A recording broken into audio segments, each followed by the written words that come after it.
Chapter 1079. The villagers of the Dong family village entered the village and placed the food on their backs in an orderly manner at the village entrance. The young man walked out from the crowd and said, "This food was brought back by everyone risking their lives. Everyone can take it and divide it among yourselves." The dozens of men standing behind him revealed looks of shame as they heard this. These food were taken from the hands of bandits, but they weren't the ones who took it. They were just standing on the sidelines watching the fun, cheering. When they arrived, they were already prepared to perish together with the bandits. But after arriving, they discovered that One-Eyed Tiger's group of several dozen people wasn't even enough to fight against their benefactor. They couldn't even help. In the end, they could only help their benefactor tie up those bandits. It was unknown where those bandits were taken. The man named Dong Dahai carried several bags of food and placed them to the side. He said, "Benefactor, this is enough for us. If we take more, it will still be taken by others. You can take the rest of the food away." The young man waved his hand and said, "This is your food to begin with. We can't take it. After you take it back, hide it well and don't let others steal it." The Dong family village people lowered their heads in silence. In times of chaos and natural disasters, food was their life. The government wanted food, their families wanted food, and the bandits on the mountain also wanted food. These people wanted their lives. But today, these strangers that they didn't know treated their illness and helped them steal food from the hands of bandits without asking for anything in return. Dong Dahai was the first to kneel on the ground, knocking his head on the ground. The two men beside him looked at each other and knelt down as well. The villagers of the Dong family village knelt down one by one. Whether they were men or women, young or old, or even the ignorant children, all of them had their heads pressed down by their mothers. The young man stood in front and said, "You don't need to thank me.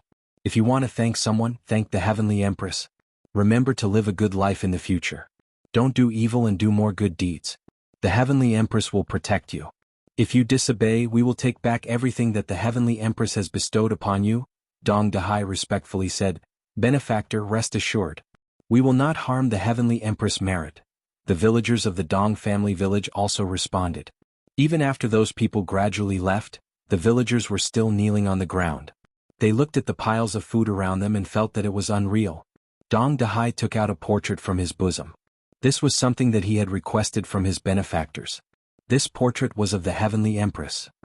They were only ordinary people and could not do anything for the Heavenly Empress. They could only worship the Heavenly Empress day and night in order to repay her kindness.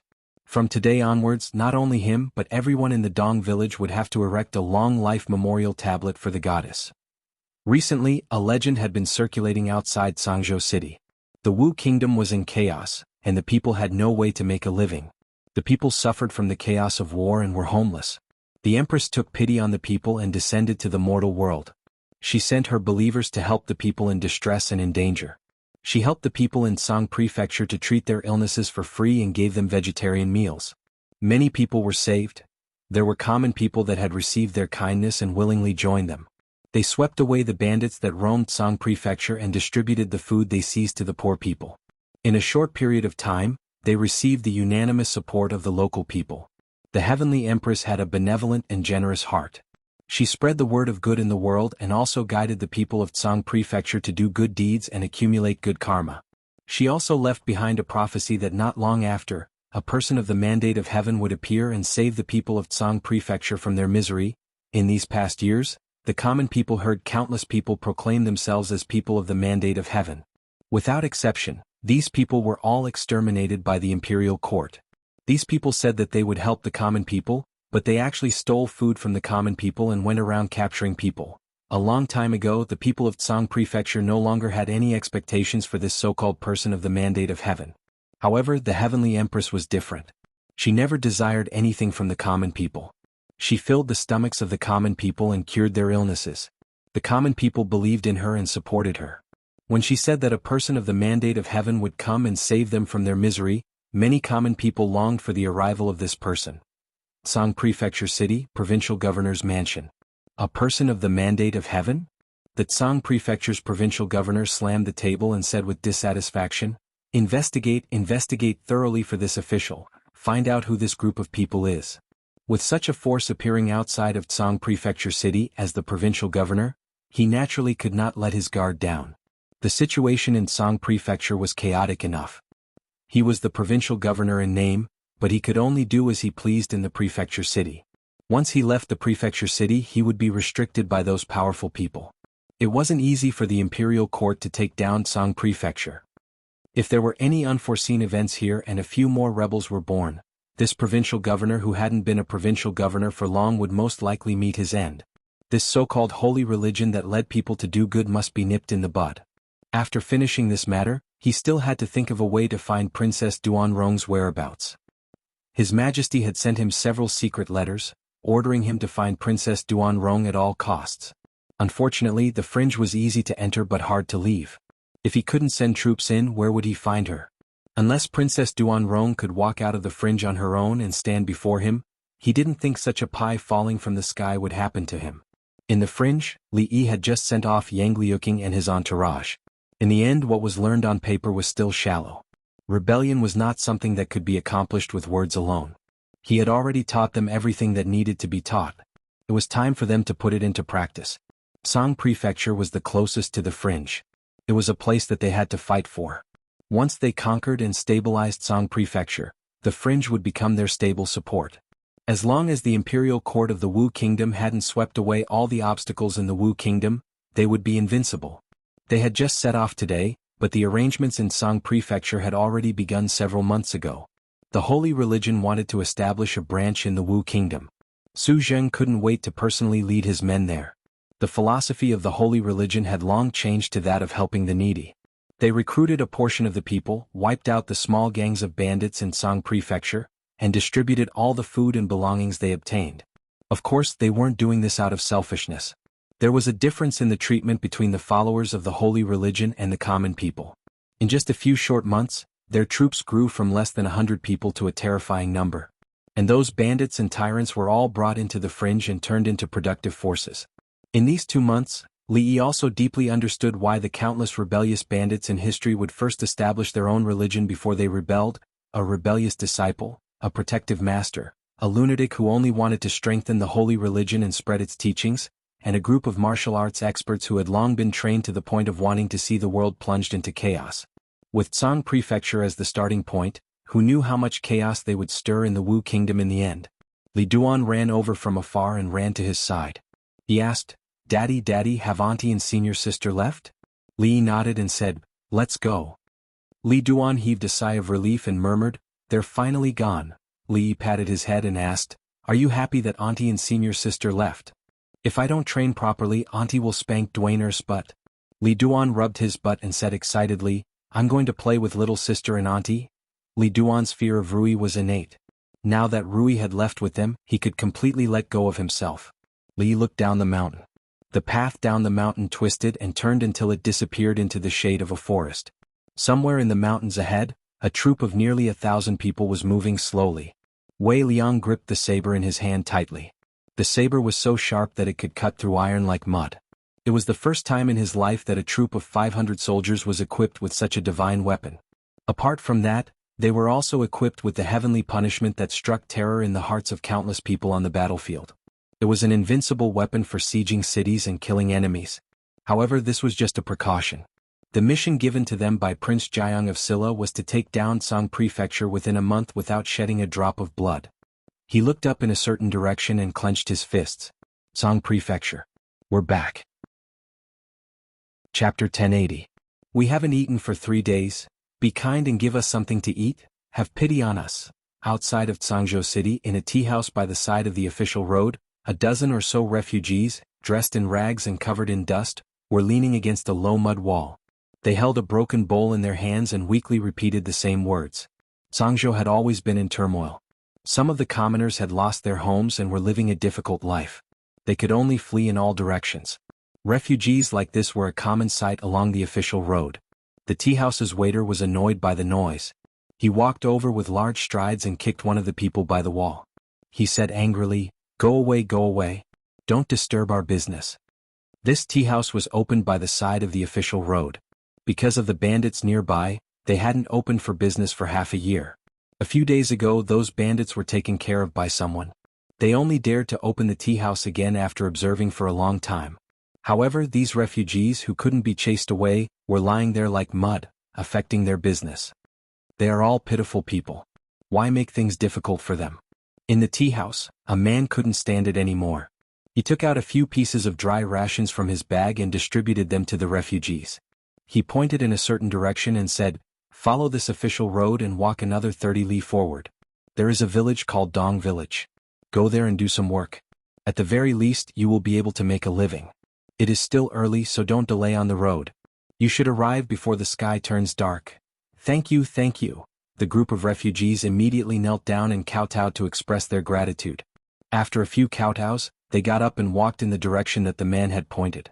The waiter was happy to see this. He shook his head and went back to his work. The man also sat back down.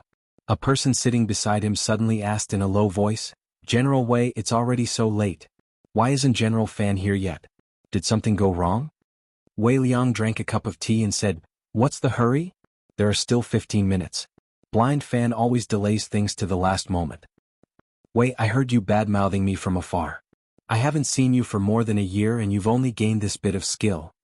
A loud voice came from outside the door. A man walked in and sat across from Wei Liang. This man was tall and mighty. One of his eyes was blind, and a knife scar ran diagonally through his eye, making him look somewhat terrifying. Behind him there were more than 10 people on horseback. A murderous aura spread out, causing the few people in the shop to feel nervous. Wei Liang glanced at him and said lightly, "I haven't seen you for more than a year.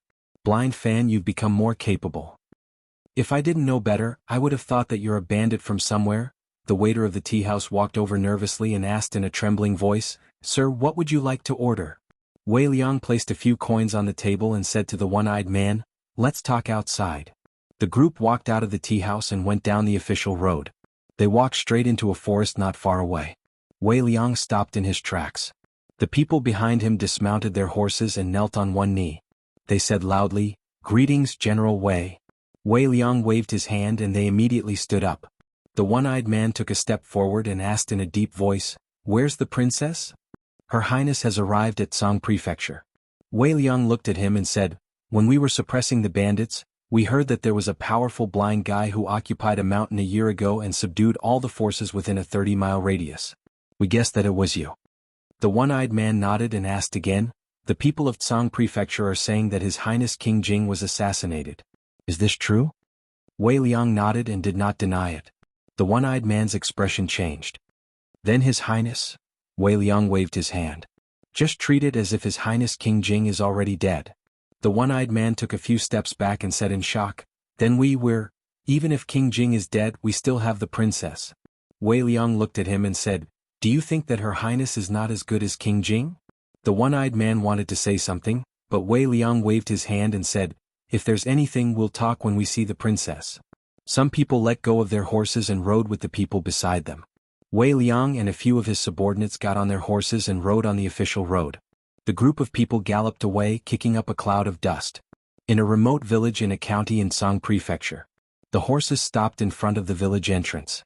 The one-eyed man dismounted and looked into the village with an excited expression. Wei Liang looked at him and said, "Let's go." "Greetings, Her Highness." A moment later, in the courtyard of a house in the village, the one-eyed man knelt on one knee. The muscles on his face trembled and he could not control his excitement. "Get up." Yang Liuqing smiled and said, "General Fan has worked hard for the past year." After the one-eyed man stood up, he shook his head and said, "As long as Her Highness is fine, it's not hard for me." He also met a few deputy generals that he was familiar with and Prime Minister Wang. Before he had time to rest, he was pulled aside by Wei Liang. "Didn't you want to ask about His Highness King Jing?" Wei Liang looked at him and said, "Indeed, King Jing is not dead, but he can no longer support our great cause." After a moment, the one-eyed man came back to his senses. He sighed and said, "I've been worried about this for a long time, but I didn't expect that even Prime Minister Wang wouldn't be able to let King Jing walk the right path." After saying that, he looked at Wei Liang with bright eyes and asked, "What you said just now, is it true? Her Highness really plans to rise up?" Wei Liang looked at him and asked, "What do you think?" A sneer appeared on the one-eyed man's face and he said, "Except for Her Highness, I won't listen to anyone." Wei Liang nodded, but the one-eyed man looked at the thing hanging in front of his chest and asked, "What is this?" Wei Liang took the third eye, given to him by Jiang of Silla, and handed it to the one-eyed man. The one-eyed man held it in his hand and looked at it for a long time until Wei Liang taught him how to use it. He opened a small lid and brought it close to his eyes. He could even see the expressions of people a few hundred steps away. This is the monocular of the Jing kingdom. He looked at Wei Liang and said in shock, "This thing is hard to buy. Where did you get it?" "What is this?" Wei Liang looked at him with some disdain and said, "Lend me your saber." A vigilant expression appeared on the one-eyed man's face and he asked, "What do you want my saber for?" "We are friends, but I won't give it to you. We haven't seen each other for a long time. Let me broaden my horizons." Wei Liang shook his head and said, "Don't worry, I don't want your things." Since Wei Liang said so, the one-eyed man had no choice but to untie the long saber at his waist. Wei Liang held it with one hand and pulled out the saber at his waist with the other. After a few sounds of metal clashing, a few cracks appeared on the one-eyed man's saber. Under the one-eyed man's incredulous gaze, he handed his saber to him and said, "It's just a pile of scrap metal. Don't say it's a saber. The saber is for you. Don't embarrass Her Highness when you go out." The one-eyed man held the saber in his hand tightly and looked at it carefully. He raised his head to look at Wei Liang and asked seriously, "Tell me honestly what happened in the past year?" Wei Liang smiled and said, "Come here, I'll show you something good." The two of them walked into a house. When they came out again, the expression on the one-eyed man's face could no longer be described as just shock. Tianfe. He looked at Wei Liang and took a deep breath. After a long time he asked, "Damn it, tell me honestly, did you guys steal these things from the Jing kingdom?" Without waiting for Wei Liang to answer, he revealed an excited expression and said, "With these things, what do we have to be afraid of? There are less than 2,000 soldiers guarding Cangzhou. With your people, my people, and these Tianfa we can take Cangzhou by tomorrow night." "Take Cangzhou?" Wei Liang looked at him and asked, "What happens after we take Cangzhou?" "Of course we keep fighting forward." The one-eyed man looked at him and said, "With Tianfa, what do we have to be afraid of?" Wei Liang looked at him and suddenly asked, "Do you know what the main contradiction is and what the secondary contradiction is?" The one-eyed man was startled. He picked his ear and asked doubtfully, "What?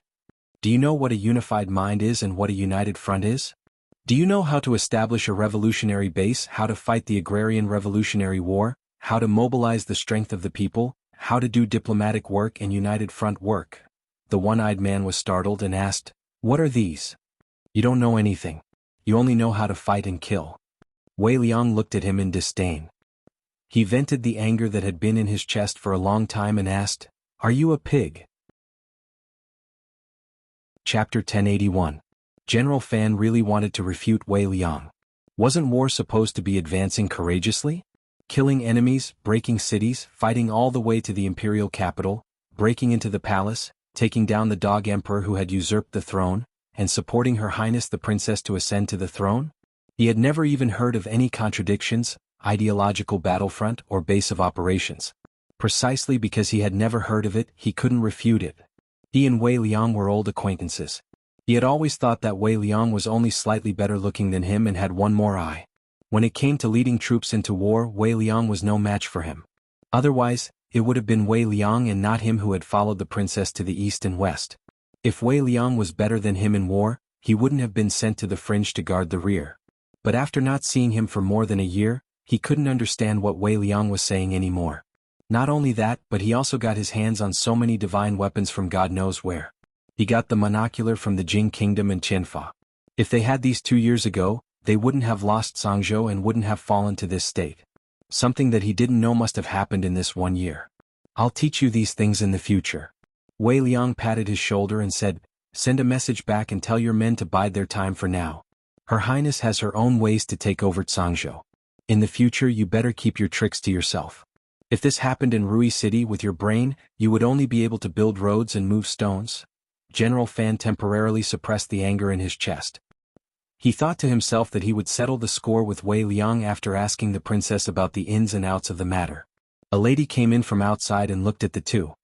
"Miss Yang wants to discuss some matters with you." "Who is this lady? Her Highness's new maid? She doesn't even call me General, she doesn't know etiquette?" General Fan looked at the lady from head to toe and said, "She's quite pretty, but she doesn't have a chest or a butt." "What a pity." Bai Su walked in front of the two and asked Wei Liang, "Your friend?" Wei Liang's face was solemn. "Miss Bai has misunderstood. I don't know him." General Fan was stunned. He turned his head to look at him and asked, "Wei, what do you mean by this?" "Your surname is Fan. I don't know what your surname is and I don't know you either. Don't try to get close to me. Wei Liang waved his hand and said, I'm going to find Her Royal Highness. Miss Bai, please go ahead. With that, he strode away without looking back. Sigh. Just as General Fan said that, he suddenly shivered and felt an inexplicable chill all over his body. He turned his head and saw that the woman was looking at him. She said expressionlessly, I, Bai Su, do not fight with nameless people. State your name. He was startled for a moment, then he laughed, crossed his arms and said, Miss I Fan Xiao have never hit a woman, Fan Xiao? Bai Su looked at him and nodded slightly. Fan Xiao, right? Wei Liang stepped into a courtyard, knocked on the door and walked into the innermost room. There were a few people in the room. Yang Luqing, Elder Wang and Qin Qing were all there. Elder Wang looked outside the door and asked, Where's General Fan? He still has some matters to attend to. Wei Liang shook his head and said, There's no point in calling him to discuss this matter. Let's talk about it later. Elder Wang nodded and said, Our current strength is not strong, so we should try not to attract the attention of the imperial court. Zhangzhou is the first step of our great undertaking, so we cannot be impatient. There are 9 counties in Zhangzhou, so we should plan 1 county at a time. Finally, we will encircle the provincial capital. We must remember what Jiang of Silla said, build high walls, accumulate grain and slowly become king, from how to take down Zhangzhou with the least amount of effort, to how to forge Zhangzhou into an impregnable base, to how to achieve victory in the entire Wu country step by step. They had already gone through tens of hundreds of simulations and established a general plan. What they needed to do now was to implement the plan step by step. Wei Liang. Here. I order you to take down Qin County within half a month. Do you have any objections? Yes, sir. Qin Qing. Here. After an hour, Wei Liang walked out of the courtyard and walked to the front of another courtyard. He asked the guard standing at the door, Where's General Fan? The soldier swallowed his saliva and said, Inside. He walked 2 steps, then turned back and asked, Where's Miss Bai? Miss Bai left an hour ago. Wei Liang nodded and pushed the door open. He immediately saw General Fan sitting on the ground, leaning against the courtyard wall. He was covered in dust, and his eyes were listless as he looked ahead. At this moment, General Fan looked no different from the refugees he had met. He sighed and walked forward, wanting to help him up. Don't move. General Fan, who was paralyzed, suddenly shouted. 2 streams of turbid tears fell from his eyes. He sniffled and said in a sad voice, My arm is broken. Crack. Wei Liang helped him reattach his arm and helped him into the room to sit down.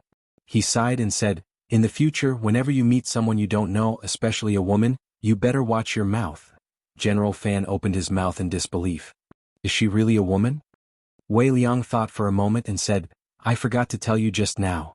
If you meet any woman here, don't take the initiative to provoke them. If you really fight, even Her Highness is not a match for them. General Fan nodded in hindsight and couldn't help but ask, Who are these people? It's a long story. Wei Liang shook his head and said, Too many things have happened in the past year. I'll tell you one by one. In the room, sounds of surprise could be heard. What? Plum's Art of War. You met the real person and listened to his teachings. He also gave you the Qianli mirror? Her Highness is his martial niece. He wants to help us rebel? You have a secret weapon that is even more powerful than heaven's punishment. Wei Liang enjoyed General Fan's surprised expression very much when he was telling the story. When General Fan first learned about these things in terms of performance, he was just a little better than him. The 2 of them had followed Her Highness the Princess for a long time. Their statuses were similar and they were both generals, so it was inevitable that they would compare themselves to each other. When they met again, he felt extremely carefree when he realized that she had crushed him in all aspects. General Fan finally calmed down and looked at him and asked, Prime Minister Wang asked you to take over Qin County in half a month. Can you do it? Do you need my help? No need. Wei Liang simply waved his hand to show his refusal. Qin County was only a small county in Zhangzhou. There was no army stationed in the county. Almost all the troops in Zhangzhou were in the state capital. If someone broke through the state capital, these small counties would inevitably fall. Other than some strong people who served in the army and the 3 groups of officials in the county government, Qin County had no other power. Moreover, they had infiltrated each of the 9 counties in Zhangzhou. Countless people were there backing, and the small groups of bandits in the country had almost been subdued by them. With the help of those martial arts masters, it was not difficult for them to take down a county. Then I'm relieved. General Fan nodded and asked again, "Oh right, that lady just now, what's her background?" Wei Liang explained, "That is Miss Bai Su. Miss Bai is a friend of Her Highness. Her martial arts are extremely high. Even Her Highness is no match for her. You have not seen Her Highness's master. Miss Lu is the real powerful one." General Fan nodded and said, "Miss Bai is beautiful and has a good figure. She looks soft and weak, but I didn't expect her to be so powerful." Wei Liang couldn't help but laugh and said, "I admit that Miss Bai is beautiful, but if you say that she has a good figure," he patted General Fan's shoulder and said, "Old Fan, when did your other eye become blind?" "Nonsense." General Fan slapped his hand away and said, "I think Miss Bai is good in every aspect." Wei Liang waved his hand and said, "Hey, you don't understand. A woman like Miss Bai with no breasts and no buttocks will not be easy to have children. Whoever marries her will be unlucky." General Fan cupped his hands and said, "You have the guts to say that to Miss Bai. If you have the guts to say it to her face?" Wei Qing glanced at him and said, "Do you think I am stupid? I only dare to say it when there is no one else here. If I say it in front of her, wouldn't I be courting death?" "You are not stupid." General Fan looked at him and said with a smile, "If you are not stupid, look back." Chapter 1082. Because General Wei was unwell, the task of taking down Qin County within half a month fell on Deputy General Qin Qing. General Fan hadn't been with them for more than a year, so he was behind in thinking and couldn't keep up with the pace of the times. Prime Minister Wang specifically told them to eat and live together in this half a month. Wei Liang's task became to help General Fan improve the quality of thinking. Ordinary soldiers just followed orders and didn't have high requirements, but as a general, he couldn't be lax in thinking. In the temporary residence, Yang Luqing sat at the table and slowly flipped through the pages of a book. She read every line of words very carefully. General Wei and General Fan only needed to know how to fight a war, but she was different. Not only did she need to know how to win the first battle, but she also needed to know how to strengthen her troops. She needed to know how to survive in the cracks when her forces were still weak. She needed to start from Cangzhou and approach the place that had given her countless nightmares step by step. She even had to think about some more distant things. One day, if she really sat on the throne, what should she do? How could she be a good emperor? She never doubted whether she could do it or not. If Uncle Master said it was possible, then it was possible. Prime Minister Wang knocked on the door and walked in. "Your Highness." After a slight salute, he said, "Qin Qing has gone to Qin County. He used to be stationed in Cangzhou, and Qin County is his hometown. Our people have already infiltrated the county government, and Envoy Su will also provide us with help. With Miss Bai's help, it shouldn't be a big problem to take down Qin County government quietly. Got it?" Yang Liuqing nodded. Qin County, including the entire Cangzhou, was almost abandoned by the imperial court. Only about 1,000 soldiers were stationed in the capital of Cangzhou. She only needed to lead 50 elite soldiers to occupy Qin County government. Qin Qing had many masters on this trip, so she wasn't very worried.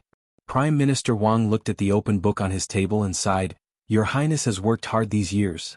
Ever since the second imperial prince usurped the throne, he had watched helplessly as the defenseless girl took the young imperial prince Jing and escaped from the imperial capital. They hid all over the place and slowly grew up to become the princess that she was today. He had seen how much hardship she had suffered along the way." Yang Liuqing shook his head and said with a smile, "It's the Prime Minister who's tired. You're already so old, but you still have to run around with us. It's us who've dragged you down?" Prime Minister Wang waved his hand and said, "I'm tired, but I'm willing to be tired. If I can see the day your Highness ascends to the throne, I'm willing to die of exhaustion." Yang Liuqing smiled and discussed some matters with him before saying, "I'll go and see Master." Prime Minister Wang watched her walk out. He caught a glimpse of the elegant handwriting on the open page on his desk, and his gaze slightly paused. He looked outside the door. The princess from 2 years ago was very different from the one she was now. 2 years ago, although she had also tried her best to fight and work very hard, she was confused and had no direction at that time. Now she would no longer show that kind of confusion and helplessness. There was someone who pointed the way for her, the way for all of them. When Yang Liuqing walked into the next room, Mississippi Lu was looking at the autumn water in a daze. "Master." She walked over and said softly. Mississippi Lu came back to her senses and asked, "Bai Su and the others have left?" Yang Liuqing nodded and said, "They just left with General Chen." She looked at Mississippi Lu and said, "Master, there's nothing to do here for the time being. Why don't you go back to Rui City first? Bai Su and the others are here. Nothing will happen." Mississippi Lu waved her hand and said, No need. There's nothing important to do when I go back. What does he want you to do next? Let me see the plan. Not long after, Yang Liuqing walked out of the room and came to the courtyard. He looked into the distance and saw a stretch of mountains. Although there was nothing important there were important people there. It was just that master was never willing to face them. It had been 5 years since the second year of Jinghe. If time went back, it would be even longer. It had been so long that even as a disciple she was worried for her. Sangzhou, Qin County, the county government. It was late, but the county magistrate of Qin County was still flipping through the files in the front hall of the county government. Recently, Qin County had not been peaceful. Of course, Qin County had never been peaceful. When the Wu Kingdom was still in peace, there were mountain bandits here. Now that the Wu Kingdom was in chaos, there were less mountain bandits here, but now there was a rebellion. Those sons of B***Cheese who could not defeat the regular army of the imperial court did not dare to provoke the prefectural city where the army was stationed. Instead, they targeted the soft persimmon like the county government. His predecessor, the predecessor before him, and the predecessor before him, were all hacked to death by the mountain bandits who rushed into the county government. Ever since the country was in chaos, there were people rebelling in all the prefectures. A place like Zhangzhou, which was already chaotic, naturally became even more chaotic. Every once in a while, a few dozen or nearly 100 thugs would rush into the county government and hack down the county magistrate and a few low-ranking officials. They proclaimed themselves Emperor XXX and declared their right to rule over Qin County. Then they would be rewarded according to their contributions and conferred titles. This was how his predecessor, the county magistrate, had died. By the time the prefectural city received the news and sent troops to exterminate those rebels, the county magistrate's death had already passed. Although there were also people who would attack the county government, they would only fight and not occupy it. They would seize food, weapons, and horses. In short, they would seize whatever they saw. After they were done, they would leave and hack down the county magistrate and a few low-ranking officials. This was how his predecessor had died. In short, if there was a rebellion in Qin County, the county magistrate would be the first to suffer. The damned provincial governor had already withdrawn his army to the prefectural city. Small county magistrates like them had to live with their heads tied to their waistbands. If they were not careful, they would become the target of others' rebellion. The reason he could live until now was not because there were fewer people rebelling, but because he was careful enough. Once he discovered a clue, he would immediately flee for his life. Recently in Qin County, there were often illegal gatherings in some villages. Each gathering would consist of dozens or even hundreds of people. In troubled times, as long as there were more than 10 people gathered together, nothing good would happen. This was an iron law, and it was also a bloody lesson he had learned from the deaths of his predecessor, the predecessor before him, and the predecessor before him. If they were discussing a rebellion, he was sure that the county government of Qin County would be their primary target. He could not be an official, but he could not give up his life. This was the life principle he had always followed. Bang! Just as he was carefully reading through the files, trying to find some clues, a few muffled sounds suddenly came from outside the front hall. The county magistrate's heart skipped a beat and he blurted out, "Who is it?" No one answered him, and no one from the yamen runners who were usually on duty outside came in. He almost subconsciously ran to the back, where there was a secret passage that he had people dig in advance. No matter what happened outside, he could run outside through that secret passage. He was not curious about what was happening outside. He knew that the most curious people often died the fastest. However, he had just run 2 steps when a black shadow had already blocked his way. The black shadow looked at him and asked, "Are you the county magistrate of Qin County?" "I'm not." He shook his head violently and said, "I'm afraid you have mistaken me for someone else. The county magistrate is now in the inner residence. Do you want me to take you there?" As he spoke, he walked out of the door, thinking that once the yamen runners were alerted, he would be out of danger. In the yard outside the front hall, a yamen runner had a knife against his neck. When he saw the county magistrate coming out, his eyes lit up. He pointed at him and said, "Hero, this is our county magistrate." The county magistrate of Qin County had already cursed the 18 generations of the yamen runner's ancestors in his heart. He turned to look at the black shadow, knelt down with a thud and said loudly, "Hero, please spare my life. I'm not the dog official you are looking for. I didn't do anything evil. The bad things were all done by the county magistrate. It has nothing to do with me. I surrender, I surrender." The black shadow looked at him and stood there, not knowing what to do for a moment.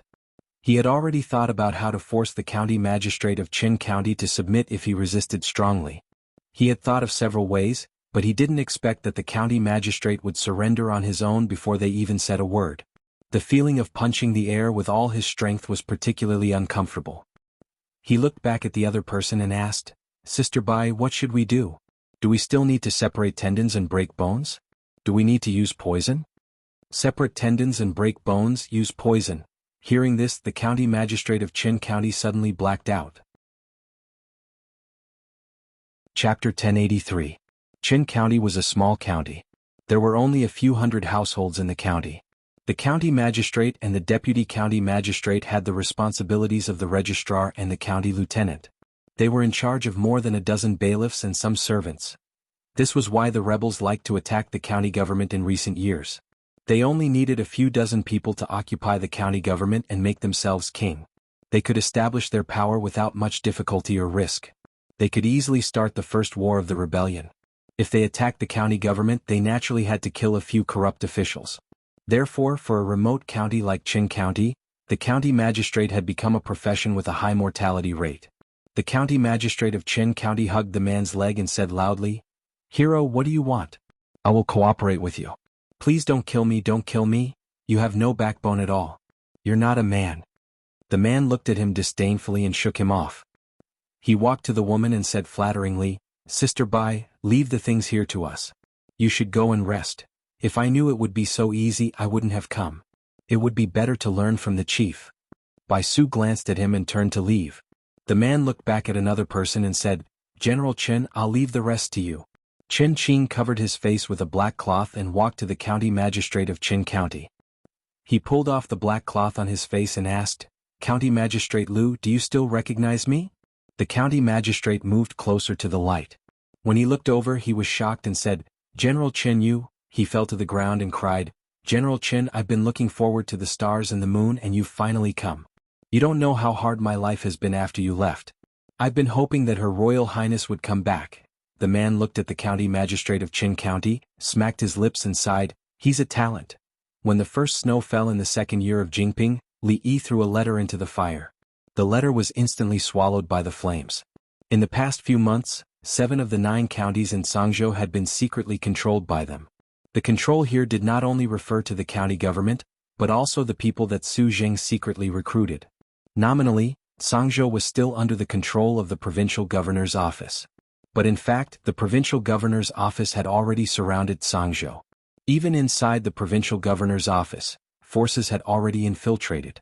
There were still 2 counties in the provincial governor's office. In order not to alert the enemy, they had not taken any action yet. Compared to a violent revolution using heavenly punishment and cannons to blast open the city gates, this method of boiling a frog in warm water was more suitable for them now. Once they completely controlled Sangzhou, they could carry out the next step of the plan. Li Yi frowned as he watched the last scrap of paper in the bonfire burn away. After leaving home for a few months, Yang Luqing still frequently wrote letters. Rui actually did not send a single letter back and did not even come back to take a look. It was really a girl who grew wild, too unreasonable. Li Duan, who was wearing a cotton-padded jacket, ran in from outside and asked, "Daddy, when is Auntie coming back?" Li Duan had really forgotten about the pain of his butt. He missed Rui so soon. Li thought about it and said, 2 more months. She will be back during the new year. Li Duan counted with his fingers and realized that there were still 2 months until the new year. He patted his chest and murmured, "She will be back after the new year. I'm relieved." After he finished speaking, he ran out of the room once again. Li shook his head slightly as he watched him run out with happy steps. Li Duan was still young. He only remembered Rui spanking his butt. He did not know how good Rui was. 2 months before the new year, the first snow fell in Sangzhou. In previous years, this was the official opening of the gates of hell for the people who did not have much food in their homes. Every year it was unknown how many poor people would die from hunger and cold. This year was slightly different. Those deranged bandits in Sangzhou had disappeared without a trace.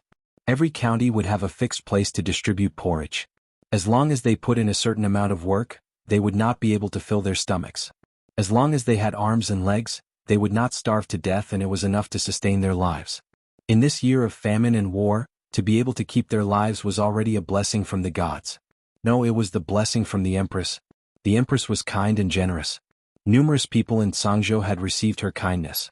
Many poor people who survived because of her prayed for her blessings day and night. Many people believed in the heavenly empress words of someone that could save them from the sea of suffering and the chaos of war.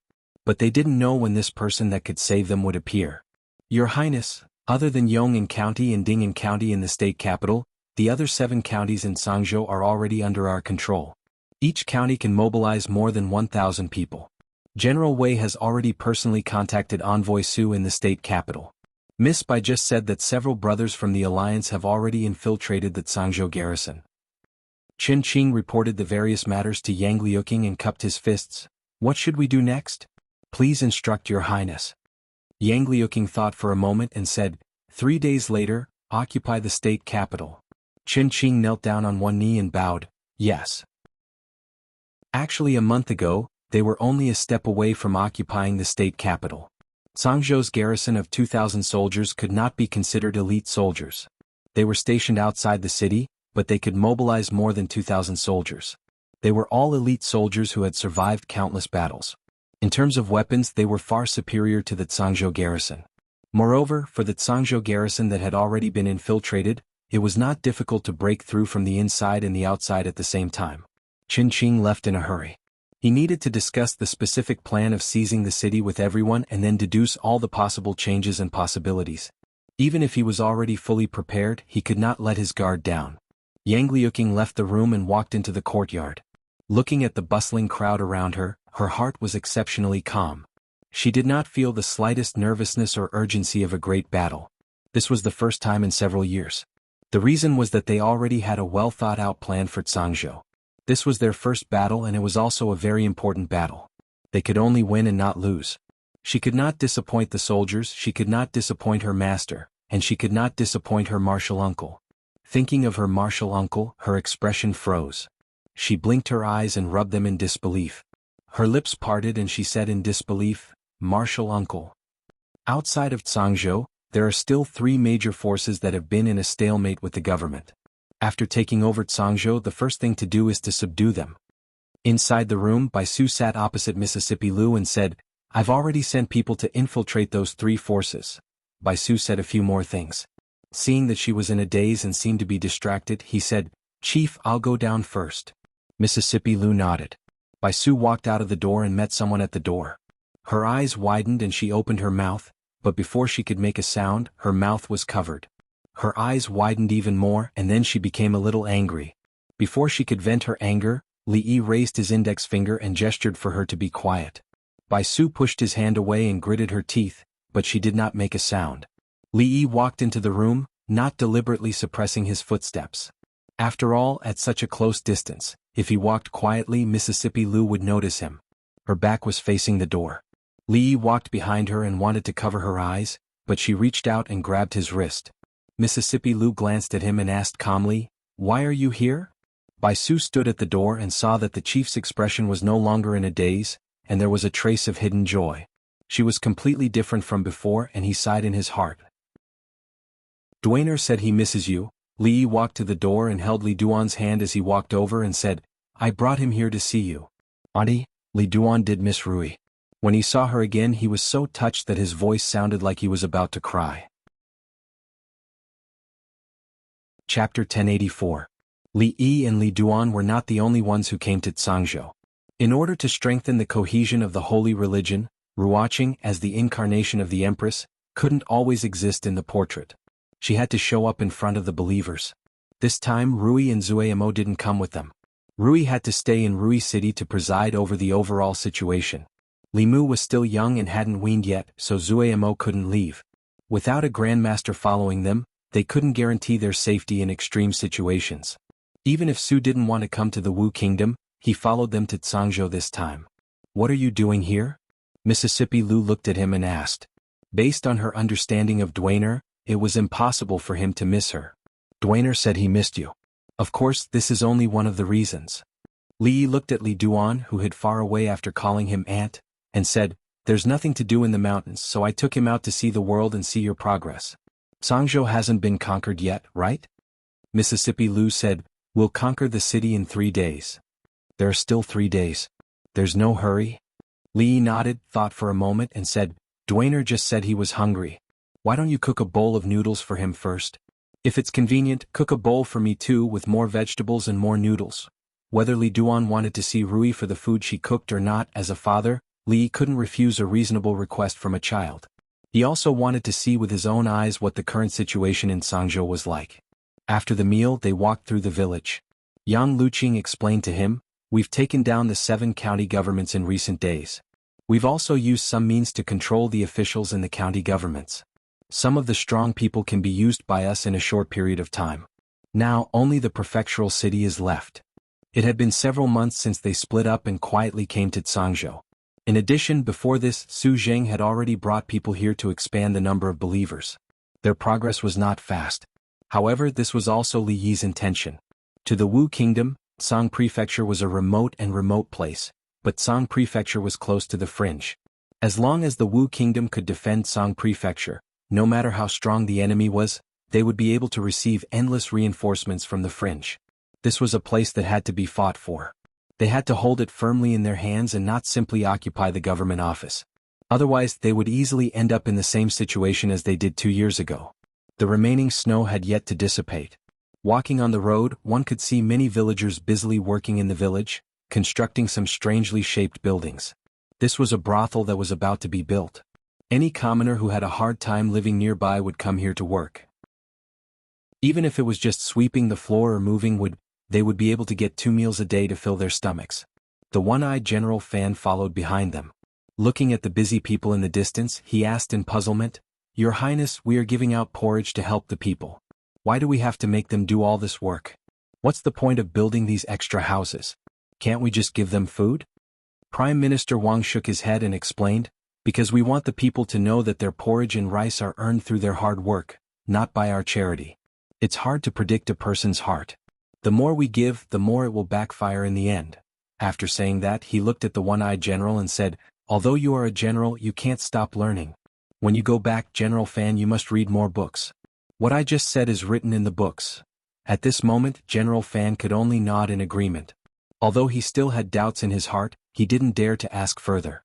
At this time, 2 men carrying a piece of wood walked past them. One of them sighed and said, "Tell me, the person with the mandate of heaven that the Empress spoke of, when will he come? When will these bitter days come to an end?" The other man curled his lips and said, "You should be content. Moving logs for a day is enough for your family to eat for several days. What kind of bitter days is this? Who doesn't wish for a better life?" The man paused and suddenly said, "Have you heard that the person with the mandate of heaven that the Empress spoke of can save the people is actually Princess Duan Rong?" The man was stunned. He asked, "Where did you hear this?" "Everyone says that when the Empress gave birth to Princess Duan Rong, a phoenix landed in the palace and circled around for 3 days before flying away. There are also people who say that Princess Duan Rong was able to speak when she was born. When she was born, there was a strange fragrance that wafted for 10 miles.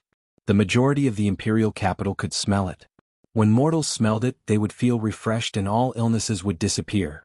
Someone walked over and heard their conversation. He said in surprise, "Is that true or false? Being born with a human tongue and accompanied by a strange fragrance, that is the sign of a saint appearing in the world."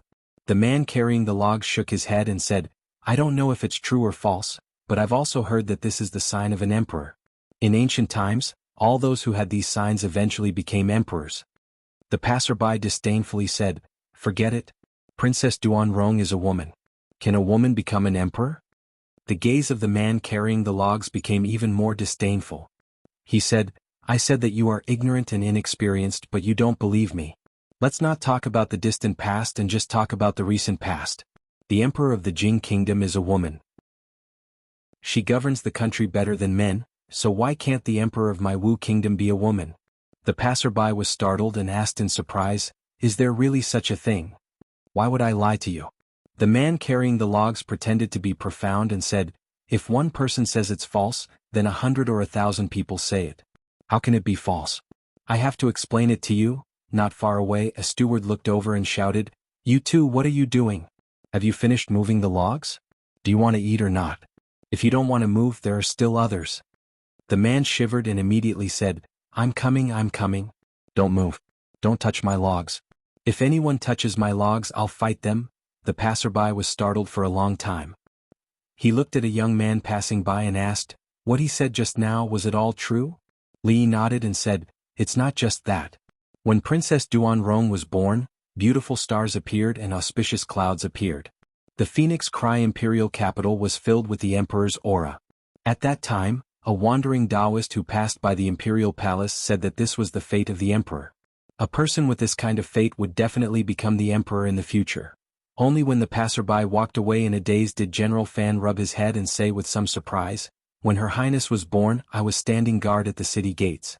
At that time there was no phoenix, nor was there any fragrance.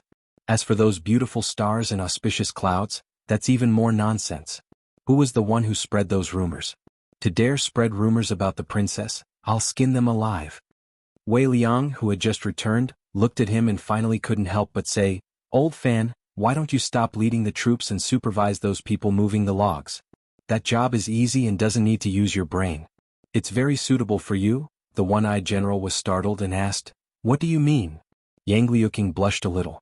Although she knew the purpose of the brothel spreading these rumors, she still felt a little embarrassed in front of so many people. Li looked at her and comforted her.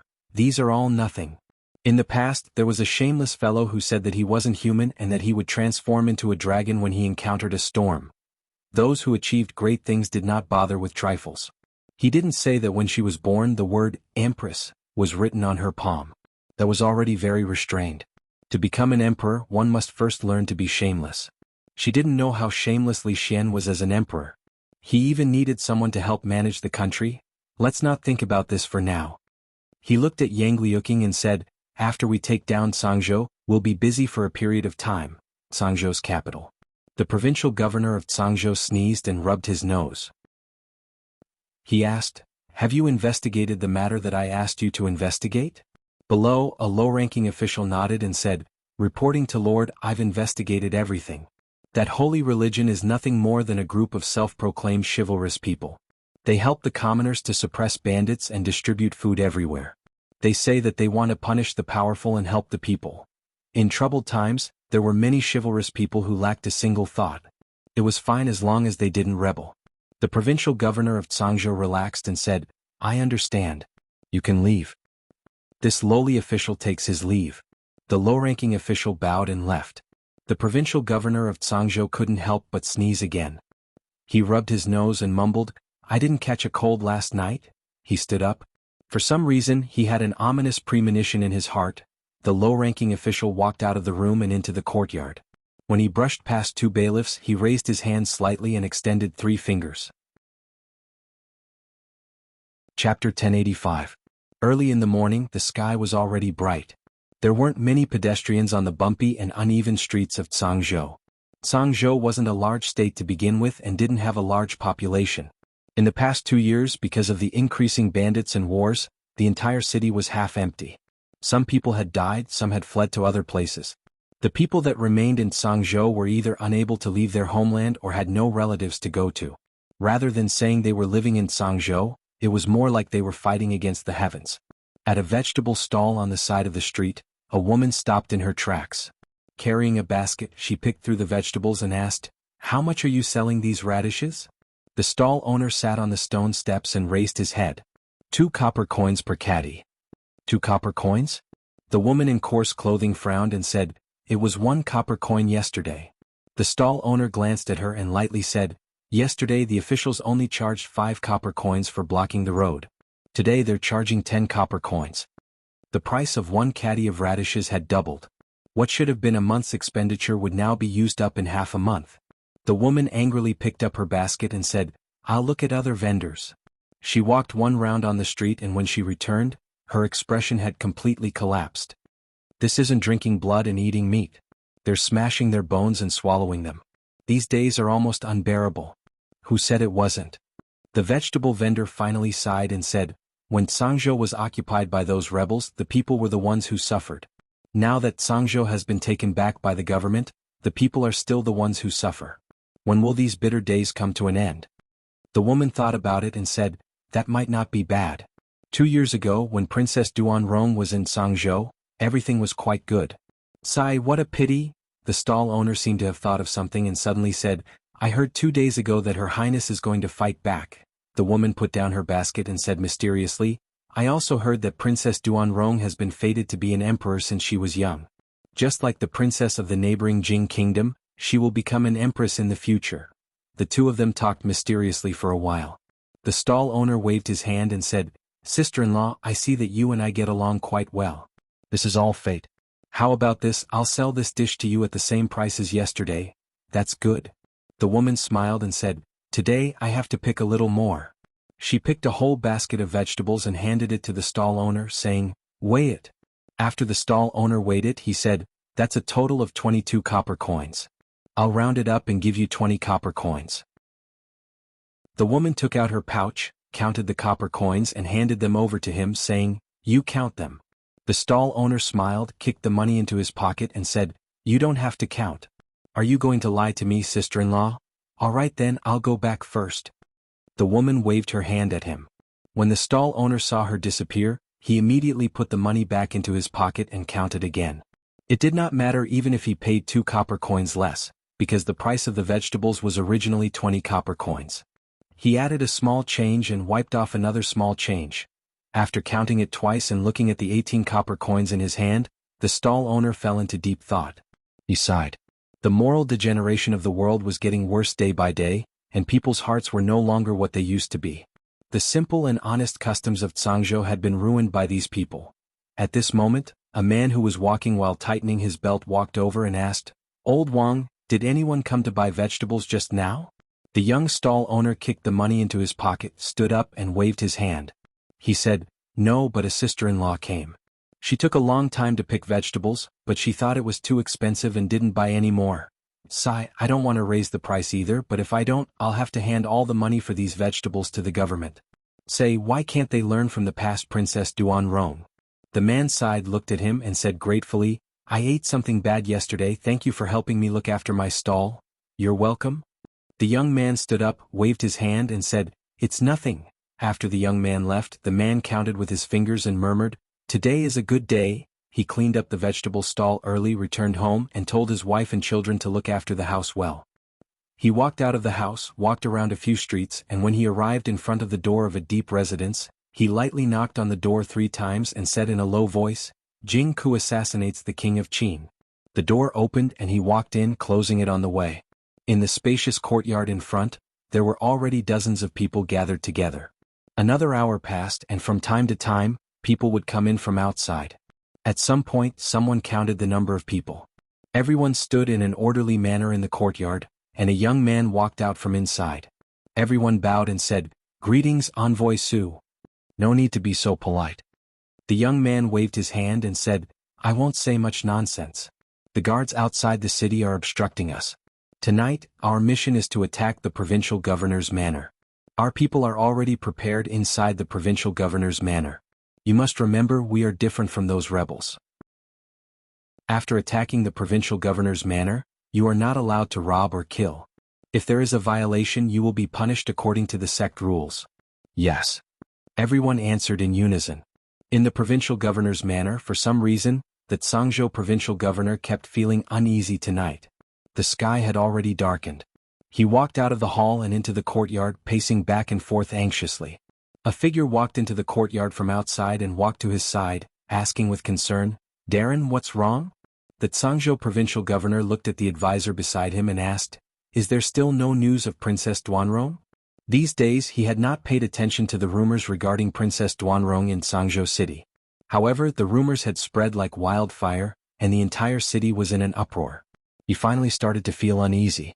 When the advisor heard this, he smiled and said, "Darren is worrying too much. These things are just the product of those ignorant people's groundless accusations and extreme exaggerations.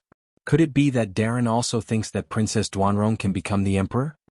When the Zhangzhou provincial governor heard this, he felt slightly more at ease. He thought and then said, "There are no waves without wind. The groundless accusations also have their roots. We cannot let down our guard. Have the city guard strengthen the defenses these days?" The advisor nodded and said, "Yes, I'll go make the arrangements now. Also, send people to put up Princess Duanrong's portrait. Put up more outside the provincial city as well. Anyone who discovers any clues will be rewarded with 1,000 taels of silver." "Understood." The Zhangzhou provincial governor waved his hand and said, "All right, go make the arrangements." Seeing the advisor leave, he stroked his beard. He did not want to stay in a place like Zhangzhou for another moment. If he could capture Princess Duanrong, what awaited him would be a bright future. The advisor walked out of the courtyard and brought 2 bailiffs to the gates of the provincial governor's manor. He said to the people guarding the gates, "The provincial governor has orders to step up the patrols these few days. There are not enough people in the city defense. You guys should go as well. Leave this place to the 2 of them." The people did not suspect anything. After respectfully replying, they immediately left. At the same time, the Zhangzhou provincial governor returned to the hall. When he saw the sudden appearance of a few people, his footsteps paused. A young lady at the very front looked at him and asked, "You were looking for me?" After being startled for a moment, the Zhangzhou provincial governor's expression changed drastically. He immediately turned and left the hall. At this moment, the provincial governor's manor was already in chaos. Outside the city, flames soared into the sky, and there were faint sounds like thunder. Chapter 1086. The Zhangzhou provincial governor stood in the courtyard. When he saw several figures walking out of the hall, his legs went soft and he collapsed to the ground. General Wei, General Chen, Duke, Princess? He finally realized where that ominous premonition in his heart these past few days came from. They fought back again. The provincial governor's manor was already in chaos. Those rebels rushed in. No, they didn't seem like rebels. They were organized and disciplined. They didn't smash or rob. They only controlled the bailiffs and officials of the provincial governor's manor. There were only several dozen bailiffs in the provincial governor's manor. In front of these several hundred people, they didn't have the slightest ability to resist. Very soon, the noisy provincial governor's manor calmed down. A long time had passed, but there was still no movement from the 2,000 soldiers responsible for the security of the provincial governor's manor. The Zhangzhou provincial governor raised his head and looked outside. The place where the flames were soaring into the sky was the direction of the barracks. The only explanation was that when the provincial governor's manor was attacked, they were also attacked, and they couldn't even protect themselves. That deafening thunder and flames made him involuntarily recall the tragic scene of corpses strewn all over the Thorns Ridge that night. His entire body trembled like a sieve. Everyone in the provincial governor's manor gathered in one place. Qin Qing walked over and waved his hand saying, "Take them away first." Attacking the provincial governor's manor was not difficult at all. The people guarding the gates were their own people, and they had long since familiarized themselves with the terrain and defenses inside. The strong citizens lying in ambush around the provincial governor's manor could catch them off guard in an instant. Wei Liang walked to the entrance of the manor and asked in a loud voice, "How is the situation outside the city?" In the distance, General Fan laughed heartily as he dismounted from his horse and said, "There's heavenly punishment, divine weapons and 2 captains on our side. Furthermore, there's a surprise attack working together from the inside and outside. If we still can't win this kind of battle, I, Old Fan, will cut off my own head and let you sit on it." He strode in front of Yang Liuqing, knelt on one knee and said loudly, "Reporting to your highness, I have captured all of Zhangzhou's 2,000 soldiers. Our side has suffered 23 casualties, no serious injuries and no deaths. In a battle of this level, it was already a miracle that only 20 or so people were lightly injured." However, considering the circumstances of the ambush, the difference in equipment, and the fact that 2 of the 4 lieutenants had defected, the first thing they did when they attacked was to take down the general and the other 2 lieutenants. As a result, the Zhangzhou garrison had no one to command them and was in a mess.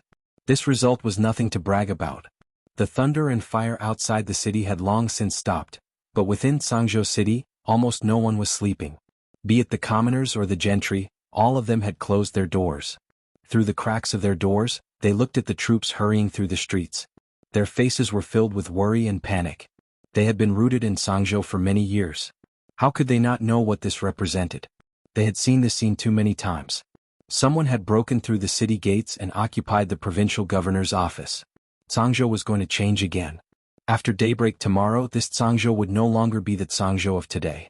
They didn't know who had broken through the city, and they didn't know how those people would treat the commoners in Zhangzhou city. They didn't even know what their future would be, but there was one thing that was beyond doubt. Tonight, no one in Zhangzhou city would be able to sleep peacefully. Wei Liang, Qin Qing, Fan Xiao and the others also didn't sleep for the entire night. They were busy dealing with the aftermath and harvesting the fruits of victory. Once they completely took over Zhangzhou, there were even more things that needed to be done. Governing Zhangzhou, expanding the troops, repairing the city walls, defending against enemies that could appear at any time. Taking over Changzhou City was only the first small step of their great undertaking. The sky had just brightened when some commoners who hadn't slept for the entire night saw through the cracks of their doors that some people were putting up something on the streets. What made them curious was that among these people, there were actually people that they knew from the streets. Seeing these people walking back and forth, someone finally couldn't bear it anymore and opened a small crack in the door of his house. He shouted at the person who was putting up a notice at the end of the street, "Hey Zhang de Peo, what are you doing? You still dare to go out at this time? Do you want to die?" A man pasted the notice at the end of the street and then jumped up and patted it with all his might. After patting it firmly, he turned his head and looked at the man. He said in astonishment, "Why do I want to die? I'm just putting up a notice. It's not like I'm blocking anyone or hindering anyone. It's not illegal. What notice are you putting up?" The man opened the door wider and asked doubtfully, "Aren't you afraid that the people who entered the city yesterday would capture you? Last night, I saw from the window that they even captured the provincial governor." The man called Zhang de Peo grinned and said, "Capture me? Hee, you don't know who was the one who tied the rope on the provincial governor's body yesterday." The man opened the door wider and asked doubtfully, "What does this have to do with you? Could it be that you were the one who tied the rope?" "To tell you the truth, the rope on the provincial governor's body yesterday was tied by a brother beside me," Zhang de Peo said with some regret. "Sigh, if I wasn't busy tying up another dog official yesterday, this good thing would have fallen on my head." "What do you mean?"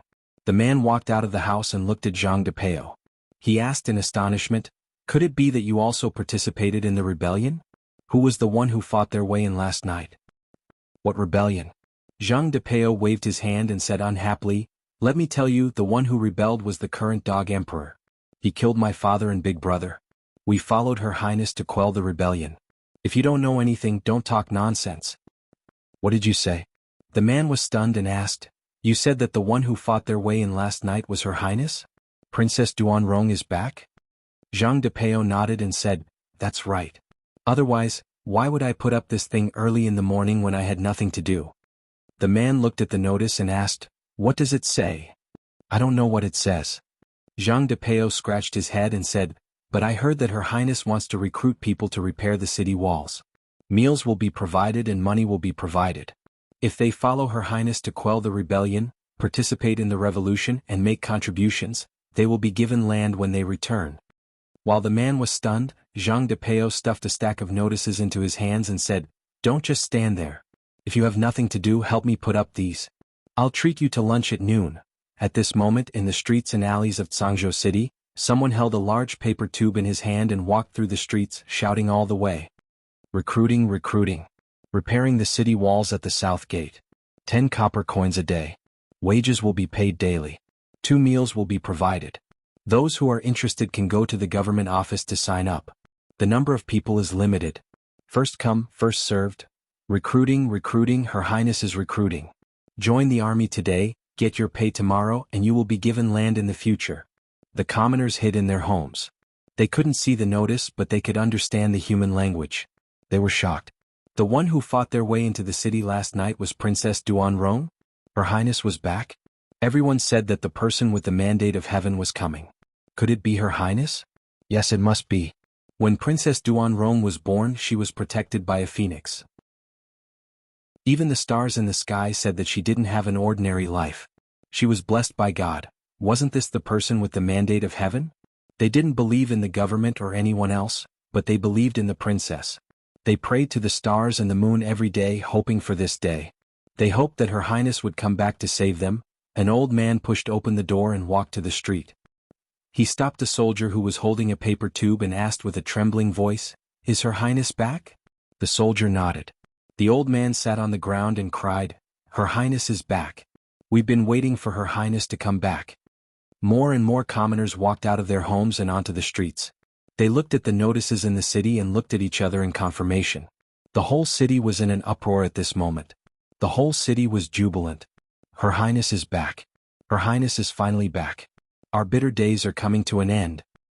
It turns out that Her Highness is the person with the mandate of heaven. It turns out that the person with the mandate of heaven is Her Highness.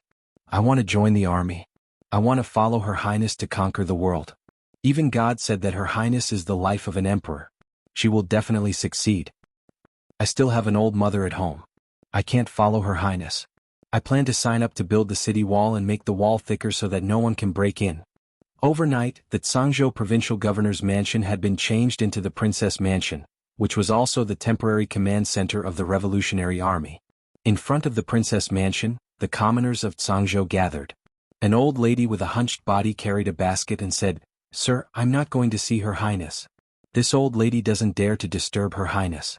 This basket of eggs was laid by the old hen at home. Please help me to bring them in. This old lady has no strength to build the city wall or fight. This is a small gift for the soldiers to nourish their bodies." A strong man carried half a bag of pork on his back and put it on the steps of the door. He said, "This meat is for the soldiers. I won't sell meat in the future. I will join the army tomorrow. These few bolts of cloth are for the soldiers to make clothes. These 2 fishes were just caught yesterday. I can't take out anything else. This is a small gift." The crowd consciously moved forward bit by bit. People said 1 or 2 words or simply said nothing. They put down the things and turned to leave. The people's hearts and destiny. Li Yi and Mississippi Lu sat side by side on the roof. He patted her thigh and pointed to the crowd below. He sighed and said, "Do you see? This is the real person with the mandate of heaven." Chapter 1087. The status of Yang Liuqing in the hearts of the Zhangzhou people was far beyond Li Yi's expectations. If the current emperor of the Wu kingdom could achieve such a status in the hearts of the people, then the rebels of the Wu kingdom could be easily wiped out without much effort. This, of course, had something to do with the policy of being close to the people during her 2 years in Zhangzhou. Even without the rumors spread by the brothels, the people of Zhangzhou were still hoping that she would return as soon as possible. This would save them a lot of trouble. News had already spread from the various government offices in Zhangzhou. Within Zhangzhou city alone, the people who volunteered to enlist had formed a long queue in front of the 3 government offices. If they held hands, they could probably circle the entire city. Part of the reason was that they could get a tael of silver immediately after enlisting, but another important reason was their trust and support for Yang Liuqing. The number of people who applied to build the city walls was also innumerable. As the base of the rear, the city walls of Zhangzhou had to be especially sturdy. Apart from that, the structure had to be greatly modified to adapt to the new tactics. This project was urgent. The news of the change of ownership of Zhangzhou would soon spread. It wouldn't take long for the imperial court of the Wu kingdom to formulate a strategy and send troops to clear out the city. They needed to build this place into an impregnable fortress before the enemy arrived. Li Yi was initially worried that they wouldn't have enough manpower to deal with certain situations, so he wanted to transfer some people from Rui City over. Now, it seemed that there was no need for that at all. In a short period of time, their troops would be able to expand by more than 10 times. With the support of the fringe, they wouldn't lack food, manpower, or divine punishment. Soon they wouldn't even lack Italian cannons. Even if there were 100,000 soldiers outside, they would be able to wear them down even if they couldn't defeat them. Li Yi looked at the increasing crowd below and sighed. "Your disciple is very powerful. I know my disciple is very powerful." Mississippi Lu looked at him and shifted her gaze to his hand. "What does this have to do with you putting your hand on my leg?" Li Yi couldn't say that he was afraid of heights. When Mississippi Lu brought him up, she didn't consider his opinion. If he didn't grab something with his hand, he wouldn't feel at ease. The officials didn't want to change and didn't care about governance. They only wanted to squeeze the last drop of blood from the people. The Wu Kingdom's imperial court had long lost its credibility in Zhangzhou. This made it especially smooth when Yang Liuqing took over Zhangzhou. The people lined the streets to welcome them and were extremely cooperative with their work in Zhangzhou. If the citizens of the other prefectures and prefectures of the Wu country were to cooperate as well, then his precious martial nephew would only need to raise his voice and the emperor of the Wu country would only be able to stay in the imperial palace. He might even be killed in his sleep by some eunuch or palace maid. Of course, revolution couldn't be imagined. It had to be done step by step and be down to earth. Li Yi put his hands behind his head and lay down. Looking at the rare blue sky in winter, he suddenly asked, "Rui, after we defeat the imperial court of the Wu kingdom and Yang Liuqing becomes the empress, what are your plans?" Mississippi Lu had already realized her dream of becoming the king of bandits. Even her disciple was about to realize her dream of becoming a king.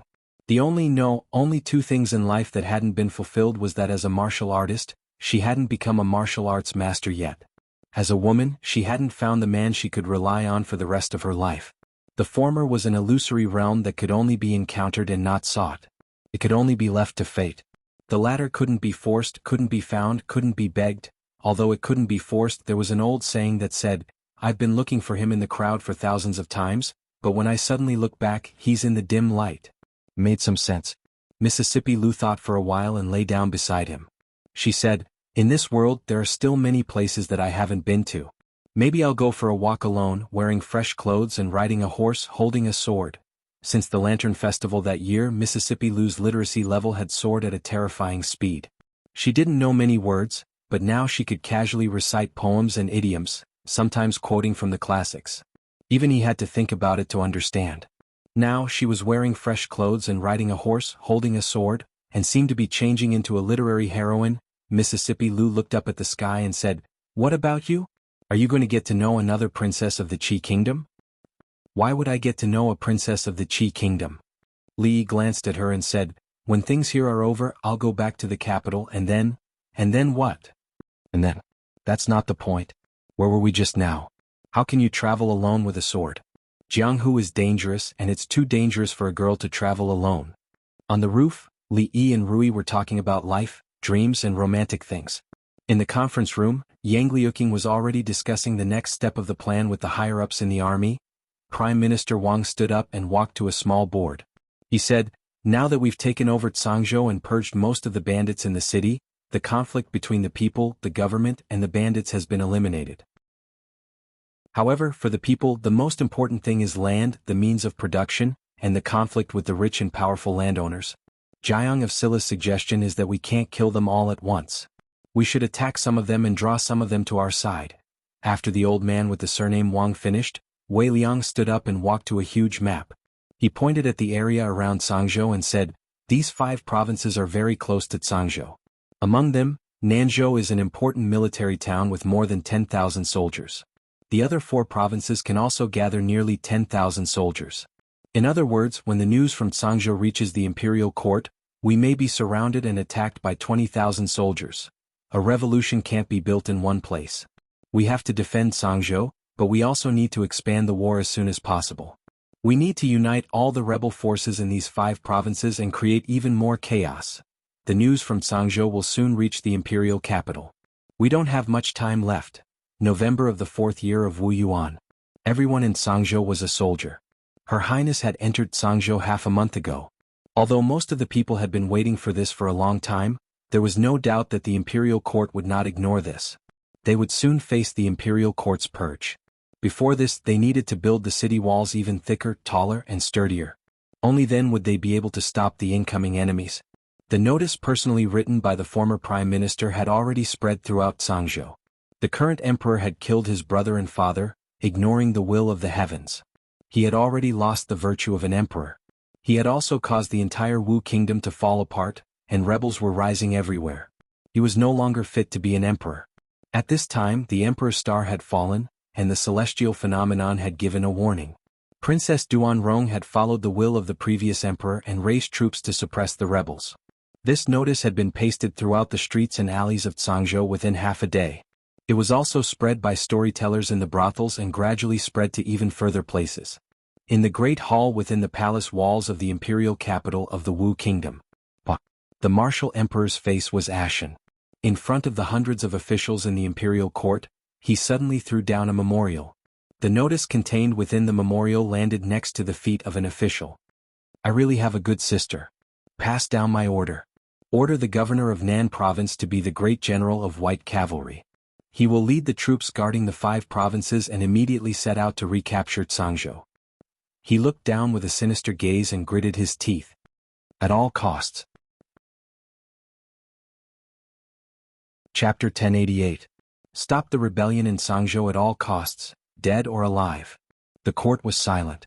All the civil and military officials lowered their heads in silence. Only the martial emperor's angry voice echoed. It wasn't until the court was over and the officials walked out of the main hall and the palace gates that the oppressive atmosphere showed signs of dissipating. An official caught up with the general in front and asked in a low voice, "General Qing, what's going on?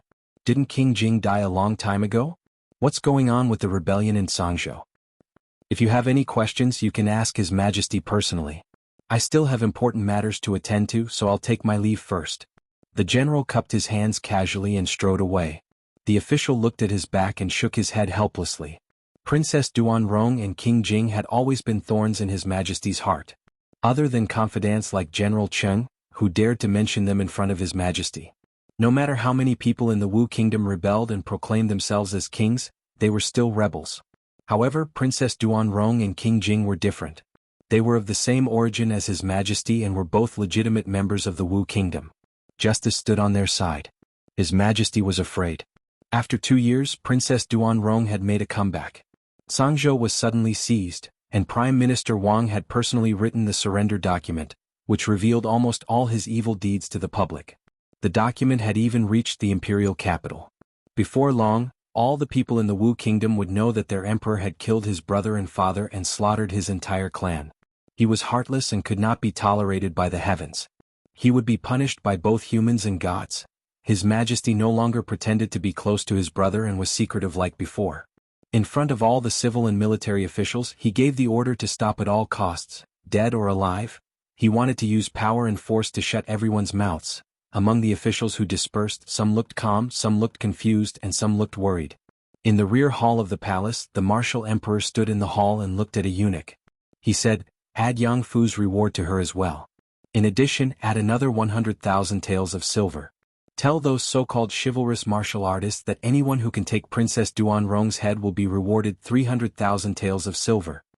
The eunuch bowed and said, "Yes, Your Majesty." "Great ancestor. Great ancestor, great ancestor, you can't go in." Boom. Suddenly, a chaotic sound came from outside the hall, and then the hall door shattered with a loud bang. "Yang Zhe, I shouldn't have let you live in this world from the very beginning." The old man with white hair and beard walked in from outside.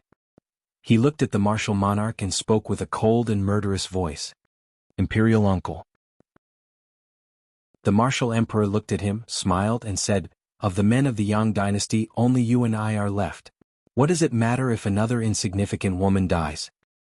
Since that's the case, this old man will send you to see your father and brother." A voice that sounded like tearing silk came from within the hall. The white-haired old man disappeared from where he stood, and when he reappeared, he was already in front of the martial emperor. He formed a claw with his fingers and fiercely grabbed at the martial emperor's throat. His speed was extremely fast, and the eunuch beside the martial emperor was sent flying. The martial emperor felt as if he had been locked onto by a powerful aura, and a burning pain came from his throat. Death had never been so close to him. A trace of fear appeared in his eyes as well as a trace of anxiety. Bang! After a muffled sound, the martial emperor took a few steps back and fell to the ground, gasping for breath. A silhouette appeared where he had been standing a moment ago. It was an old woman with a head full of white hair, but there were not many wrinkles on her face. She reached out a hand and grabbed the white-haired old man's wrist. When the martial emperor saw that the old man was stopped, he panted and laughed at the same time. His laughter grew louder and louder. "Imperial uncle. Aren't you a master? Aren't you invincible? Kill me, I'm right here, come over." The old man's expression finally changed when his wrist was grabbed. "Grandmaster," this old woman was also a grandmaster. He looked at her and asked with a frown, "Who are you? Why are you interfering in the affairs of the imperial family?" The old woman's expression was calm. She let go of his hand and said calmly, "He still owes me one thing. You can't kill him." The old man's expression became calm. He did not know where Yang Zhe had found this master, nor did he want to know. He looked at her and said, "If that's the case, then let's see if you have the ability to do so." As soon as he finished speaking, his body flickered and went straight for the martial emperor behind the old woman. Bang! Another muffled sound came from within the hall. The old woman's figure was even faster than him. She appeared in front of the martial emperor and blocked his path once again. The smile on the martial emperor's face became even wider and he said mockingly, "Imperial uncle, if you don't hurry over, I'm afraid you can only collect the corpse of your most beloved Princess Duanrong." The white-haired old man stood where he was, but he no longer attacked. Instead, he looked at the old woman with a bewildered and uncertain gaze and asked, "Pursuing Shadow, who are you to Su Tian?" "You know Su Tian?" The old woman's expression changed for the first time. Her voice suddenly rose and it even sounded a little sharp. This pursuing shadow movement technique was created by that old man when he was young, and it was also the thing that he was most proud of. He often bragged about it and he treated it like a treasure. Back then he didn't even teach this movement technique to me. The white-haired old man looked at him and said in a slightly slow tone, "He actually passed this movement technique to you. Could it be that you're a disciple that he took later on?" The old woman didn't answer him. After the initial excitement, her emotions had already calmed down and she asked, "Are you very familiar with Su Tian?" The white-haired old man said, "When we were young we could be considered to be close friends." The old woman's gaze was blank as she muttered, "Close friends? Back then the two of us were only a step away from becoming a grandmaster. We made a bet on who would be the first to break through that barrier." When the white-haired old man recalled the past, he didn't notice the resentment and jealousy in the old woman's voice at all. He was still talking non-stop. "Back then my cultivation level was even higher than his. He was indignant in his heart, and in order to win against me he cut off all distracting thoughts, abandoned everything and went into closed-door training for several years." The old woman closed her eyes and muttered, "In order to win against you he cut off all distracting thoughts, abandoned everything and went into closed-door training for several years." She deliberately emphasized the words cut off and abandon. The old man nodded and then asked doubtfully, "Since you're his disciple, did he never mention me to you?" As soon as he finished speaking, his expression suddenly changed. He raised an arm, clenched his other hand into a fist, and suddenly punched forward. Bang! His body flew backward and a trace of blood flowed from the corner of his mouth. He glared angrily at the old woman, who also spat out blood and said angrily, "Are you crazy?" The old woman didn't speak, and what responded to him was an attack that was even fiercer than before. Crazy woman, stop. If this goes on both of us will only suffer. Stop, I know Su Tian. Ever since he arrived at the Wu Kingdom, Su was often in a daze as if he was immersed in some kind of memory. He didn't say anything and Li Yi was too embarrassed to ask. He had been sitting there alone for a long time, and the meat on the drumstick had been eaten clean by him. Even the bones were full of teeth marks. A black dog had been squatting not far away from him since he took the drumstick. The dog's eyes were wide open, and it looked at him without blinking. The dog's eyes were originally full of hope, but now they were close to despair.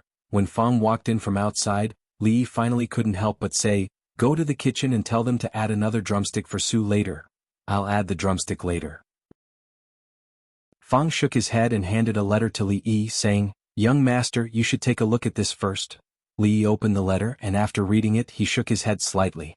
300,000 taels of silver to buy the life of his beloved martial nephew. This was the most stingy emperor he had ever seen. Mississippi Lu's disciple, his martial nephew of the Jiang of Silla, was only worth 300,000 taels of silver? He thought for a moment, looked at Fang and said, "Inform Lu Luo to send out hero posters, offering a reward of 1,000,000 taels of silver for the head of the emperor of the Wu Kingdom, and 10 divine weapons that could cut through hair as if they were mud. They are accepting custom orders and free shipping is included. In addition, 10,000 points on the hero ranking list will be rewarded. You can also customize a novel with the theme of martial arts heroes based on the hero himself, and the novel will be spread in the brothel." Chapter 1089. In the past 2 months, Nanzhou, Linzhou, Yunzhou. These 5 states have been mobilizing their troops frequently. Our spies have reported that the military governor of Nanzhou has been temporarily appointed as the great general of cavalry. They want to gather the troops of the 5 states and take down Sangzhou in one fell swoop. Wei Liang stood in front of a huge sand table. He had planted 5 flags around a sand dune with the word Sangzhou written on it. He pointed at the flag in the middle and drew a line with a tree branch. He said, "These 5 states have about 20,000 troops that can be mobilized at the moment. They have been secretly mobilizing for 2 months. In half a month at most, they will directly attack Sangzhou." Li Yi stood outside the door and listened to the analysis of the battle situation for a while. He wasn't surprised and walked away slowly. He had thought that the imperial court's counterattack would be swift and fierce. Who would have thought that after he went back for the new year, 2 to 3 months had passed. He had already brought Rui and the others to Sangzhou for a vacation, and the other party was still mobilizing their troops? Let them do it. There was no hurry. There were more than 20,000 people. As long as this number didn't increase tenfold, Sangzhou would be fine. After they took down Sangzhou a few months ago, they had recruited many citizens. Now their troops had expanded to more than 10,000 people. During this time, Wei Liang and the others had distributed some experienced soldiers to train the new recruits. When Li Yi returned to the army camp after 2 months, the army looked completely different. The joint attack of the 5 states this time was the determination of the imperial court of the Wu kingdom. To them, it was an opportunity that they had been waiting for a long time. Su Zheng had already brought people to those states before the new year. Due to the heavily guarded armies in those states, there hadn't been any big movements. They could only develop in secret. Mississippi Lu had also brought people to subdue a few rebel forces and had long since set her eyes on the state capital. Everything was ready. They were just waiting for them to attack. It wasn't that everything was ready. They still lacked a few scripts. The new drama, The Legend of the Assassin, that had been released in the Wu Kingdom was about to end. In a tea house outside the state capital of a certain state in the Wu Kingdom. There is a saying in the history books, Zhuangzhu's assassination of Wang Liao was like a comet striking the moon, Nie Zheng's assassination of Han Qiao was like a white rainbow piercing the sun, Yao Li's assassination of Qing Ji was like a hawk striking the palace. In the shabby tea house, an old man with a grizzled beard sat at the very front. His voice rose and fell in cadence. In ancient times, some powerful assassins would even be warned by celestial phenomena when they took action. According to legend, when Zhuangzhu assassinated King Liao of Wu, the tail of a comet swept across the moon. When Ye Jing assassinated Han En, a white light shot straight up to the sun. When Yao Li assassinated Qing Ji, a goshawk swooped down on the palace. These 3 are the 3 great assassins we'll be talking about today. Although the tea house wasn't overcrowded, there were no empty seats. There were ordinary people taking a break in the tea house, as well as travel-worn swordsmen holding swords and knives. However, most of them were Jianghu people carrying weapons. They were all attracted by the old man's story. When he heard something happy, he would take out a copper coin from his pocket and place it in a broken bowl in front of the old man. The Jianghu and the court seemed to be very far apart, but they were actually very closely related. What happened in the court was closely related to the Jianghu. Once the court collapsed, the Jianghu people wouldn't be able to stand alone. The Wu kingdom revered martial arts. Whether it was the poor, the gentry, or even the powerful royal family, although they didn't value martial arts more than literature, their rejection and contempt for martial arts were far inferior to other countries. When the country was stable, there were still wanderers who killed people on the streets. Now that the country was in chaos, the Jianghu, which was already not clear, became even more muddy. The so-called chivalrous people relied on their martial arts to despise the law and viewed human life as nothing more than grass. They hired assassins to kill, offered rewards for assassinations. They couldn't stop despite being banned. Because of their martial arts, they were naturally very interested in the stories of the Jianghu. These days, the heroic stories that circulated in the brothels and small storytelling houses in the various provinces were very popular in the Jianghu. What the old man was talking about was the biography of the assassins. It recorded dozens of assassin stories from ancient to modern times. They weren't just simple stories about chivalrous people in the Jianghu. Some of them involved brotherhood, love between men and women, and there was no lack of chivalrous people who served their country and its people. At the same time, there was also a list of assassins in the Jianghu. The list recorded the famous assassins in the Wu kingdom. Behind them, there was a detailed list of the person's life story and the reason why they were on the list. These things had been circulating in the Jianghu in the past in the Wu kingdom, but no one had ever organized these things together and made such a ranking. There were 10 positions on the list and there were only 9 assassins. No one knew who made this list, but there was a sentence that almost everyone knew. There were only 10 positions on the list, and only these 10 people could be called assassins. Those who couldn't even get on the list weren't assassins but trash. The reason why there were only 9 assassins on the list was because the top position of the list was empty. There was only a short line of a poem. Guests of Zhao wear tassels, bright as the frost and snow of the Wu hook. The silver saddle shines on the white horse, galloping like a shooting star. Kill a man in 10 steps, unstoppable for 1,000 miles. When the matter is done, leave with a brush of the robe hiding your identity and name. This was a poem that described chivalrous people. It was said that in ancient times, there were many chivalrous people in the land of Yan and Zhao. What this poem described was the charm of the chivalrous people in the land of Yan and Zhao. The hat was decorated with tassels, and the sword was as bright as the frost and snow of the Wu hook. The silver saddle and the white horse reflected each other, galloping like a shooting star. Within 10 steps, kill a man, 1,000 miles pass, unstoppable. When the matter is done, leave with a brush of the robe, leaving no trace, hiding your identity and name.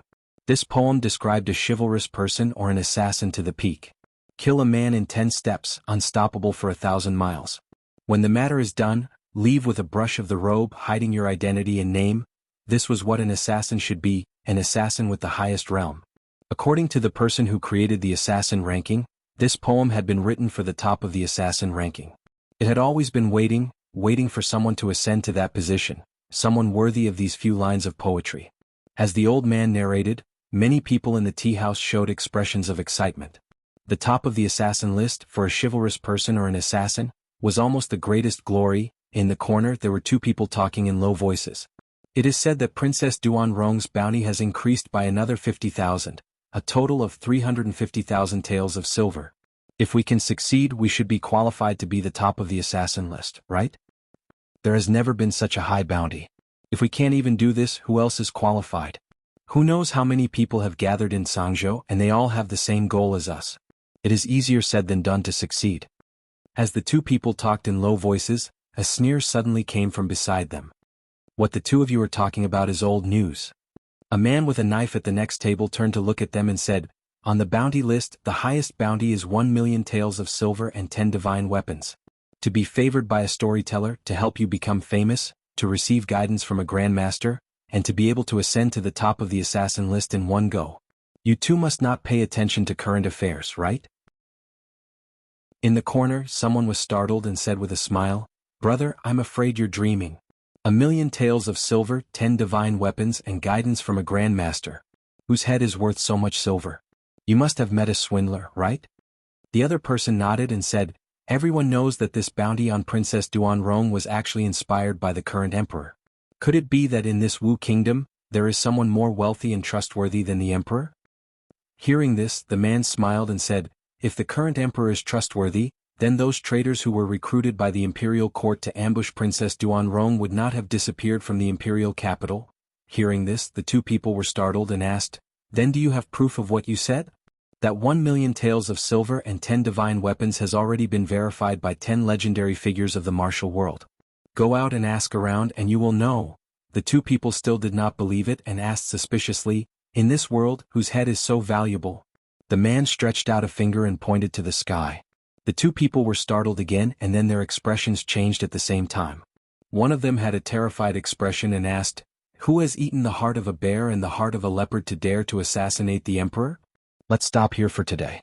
In front, the old man tidied up the stall and said, tomorrow we will talk about Jingku assassinating the king of Qin. He waved his hand and said, same old time, same old place. We will not leave until we see each other. Chapter 1090. The Jianghu of the Wu Kingdom was a Jianghu without many restrictions. Ever since the collapse of the country, even the last bit of restrictions had disappeared. Here human lives were like grass. Whether it was the lives of ordinary people, high officials, or even the lives of princesses and princes, they could all be clearly priced. However, this was the first time they had heard of a bounty for the emperor's head. 1,000,000 taels of silver, 10 divine weapons, guidance from a grandmaster, fame in the brothel. Apart from pursuing martial arts, what people who practiced martial arts wanted was fame and fortune. This assassination mission almost satisfied all of their desires. There were countless people in the Wu Kingdom who wanted to rebel and kill the emperor, but this was worlds apart from putting the emperor's head on a bounty list with a clear price. Come to think of it, assassinating an emperor was much more difficult than assassinating a princess, and it was easier to become famous. None of the famous assassins in history had become famous by assassinating a princess. Regardless of whether there was such a bold assassin, the fact that he dared to accept this mission and put a bounty on the emperor's head was a pioneering act that was rarely seen in the Jianghu for hundreds of years. It was widely spread throughout the entire Wu Kingdom. With such a generous bounty and conditions, there were naturally many people who were tempted. However, the emperor had lived in the depths of the palace for a long time, and there were countless guards around him. There were many experts in the palace. Without the strength of a grandmaster, it was easier said than done to sneak into the palace and assassinate him. Unless there was a way for him to walk out of the depths of the palace and out of the imperial capital. In the imperial capital, the officials had just left the court, and they were still digesting the news they had just heard. Just now, the emperor had announced in front of the officials that he would personally lead the army to quell the many rebellions in the country. This news was very sudden. Although the emperor personally leading the army could greatly increase morale, it would also bring greater problems. They could understand the emperor's eagerness. In order to sit on the throne, he had killed his brothers, his father, and his own people. Under the throne, there were mountains of corpses and seas of blood. The people did not accept him and did not recognize him as the emperor. He needed to do some things to stabilize his position. There was nothing better than personally leading the army to quell rebellions and stabilize the situation in the country to establish his prestige as the emperor. Not to mention how to guarantee His Majesty's safety, just the amount of supplies and fodder that had to be prepared in the early stage would deplete the national treasury's savings. If they were conscripted from all over the country, it would definitely increase the burden on the local government, which would increase the burden on the common people. The common people would not be able to survive and could only revolt. If one rebellion was wiped out, there would probably be 10 more. This was a conflict that could not be resolved. However, it was difficult to disobey the emperor's orders. His Majesty made arbitrary decisions. In the past, there were ministers in the censorate who remonstrated to the death. After they really died, the censorate of the Wu kingdom only existed in name. None of the civil and military officials dared to disobey his orders. In the rear hall, Your Majesty is wise and mighty, and you command the army like a god. If those traitors knew that Your Majesty was going to lead the army personally, they would have surrendered long ago. There would be no need to waste so much effort.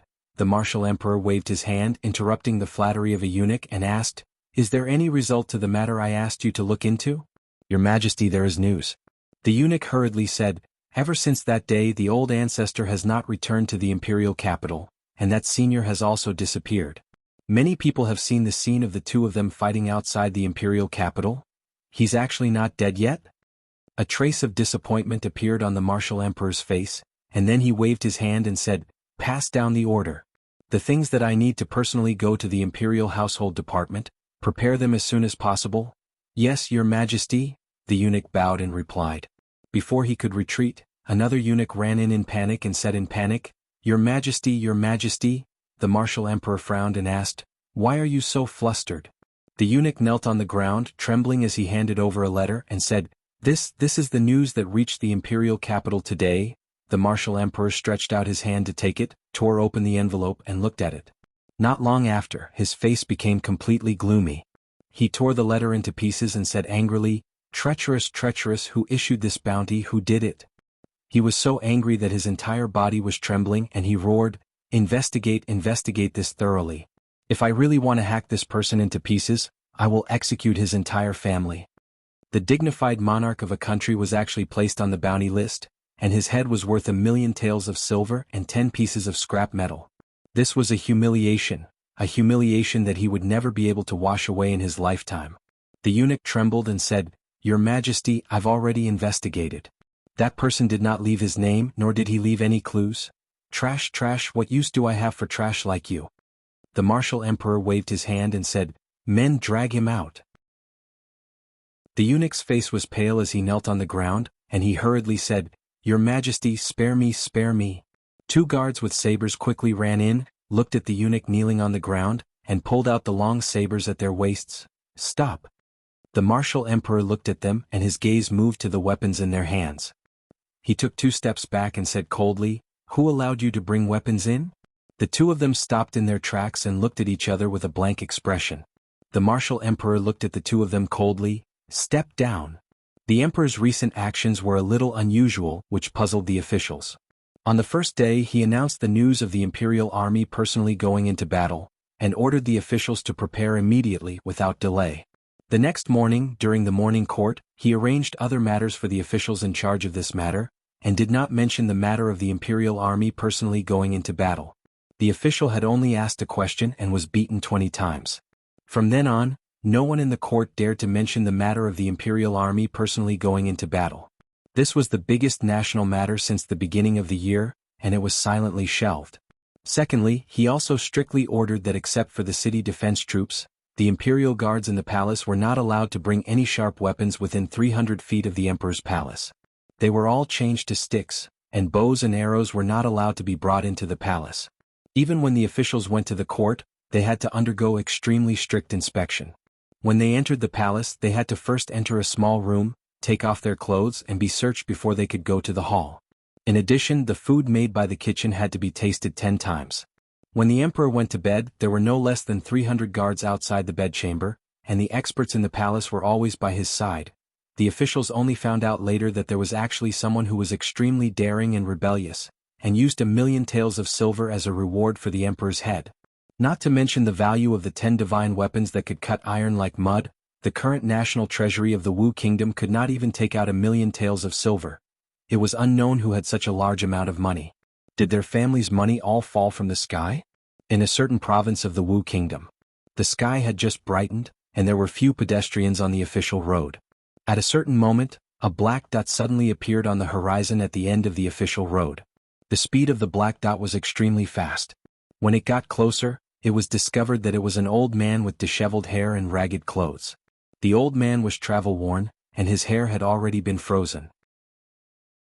There was a trace of blood at the corner of his mouth that had not dried yet. He suddenly turned his head and said loudly, "Crazy woman, you spared no effort to chase me for more than 2 months. When have I, Yang Wanli, ever offended you?"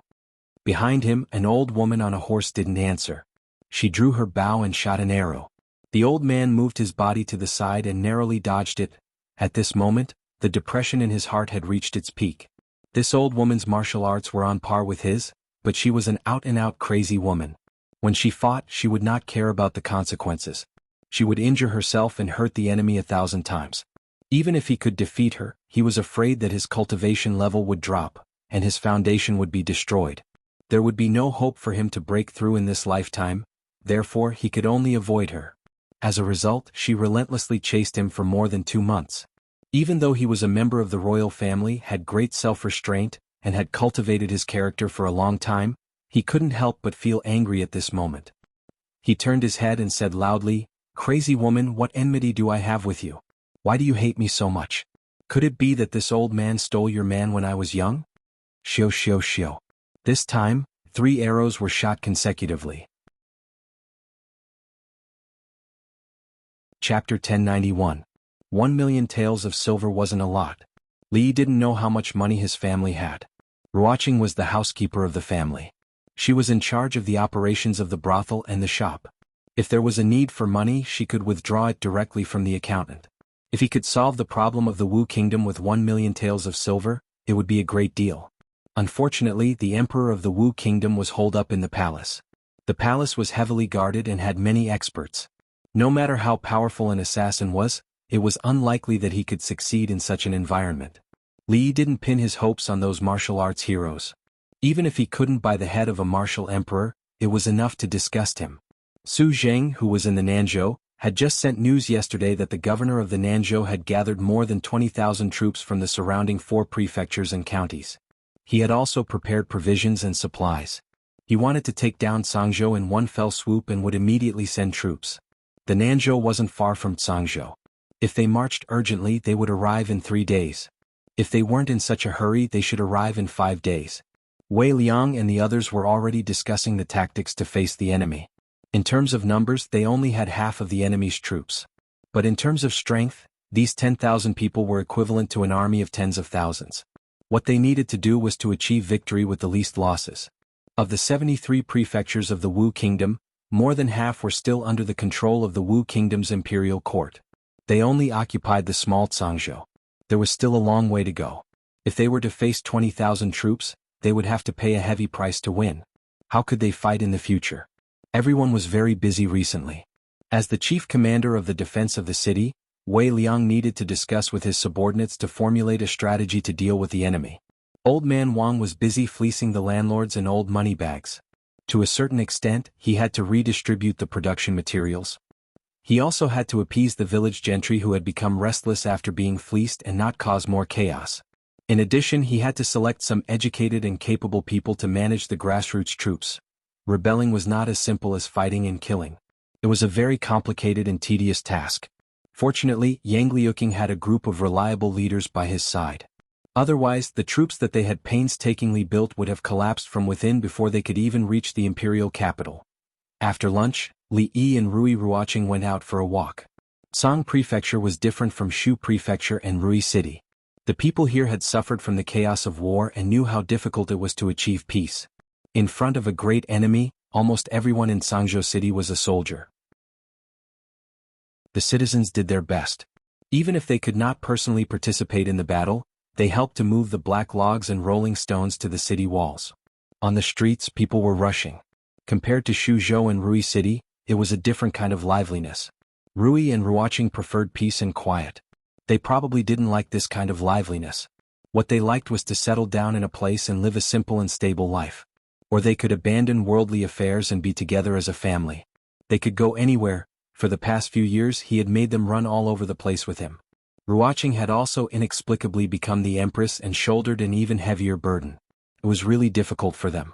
If they could conquer the 5 prefectures this time, Yang Liuqing would be able to thoroughly establish a foothold in the northwest of the Wu kingdom. Apart from the imperial court, they would be the greatest power in the Wu kingdom. Unless the imperial court of the Wu kingdom mobilized all of its military forces and gathered hundreds of thousands of soldiers to encircle and annihilate them in one fell swoop. Otherwise, no one would be able to do anything to them. After this he could completely relax.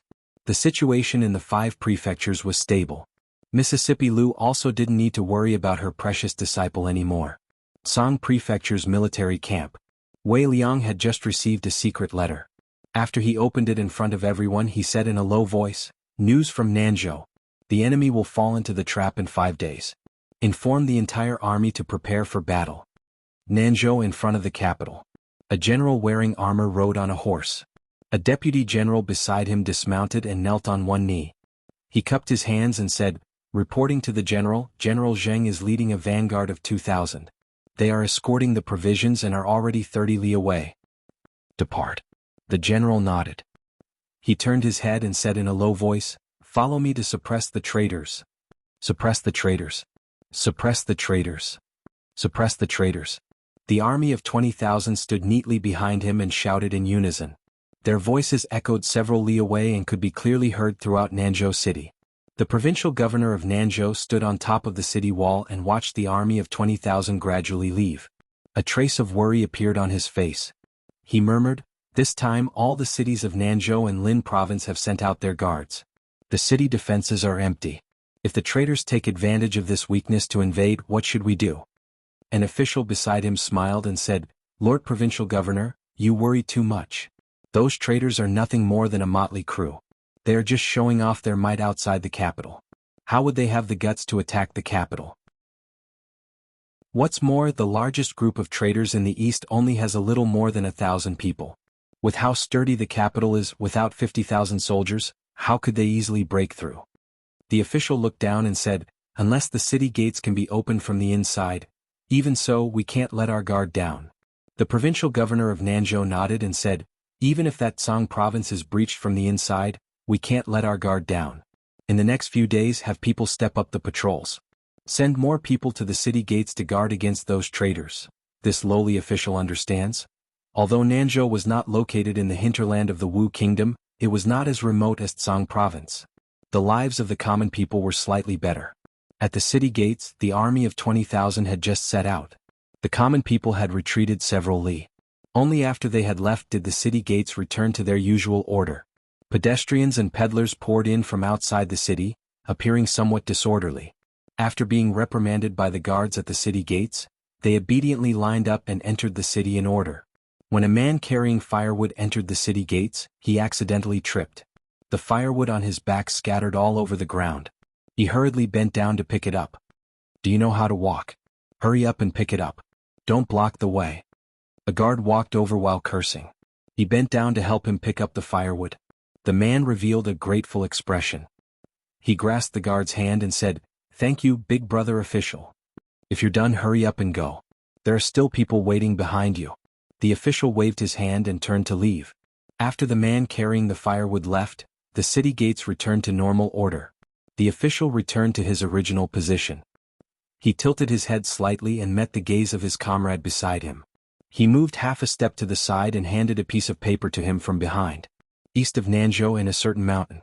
Ever since the collapse of the Wu kingdom, heroes had risen. Some were powerful enough to occupy a city or a province.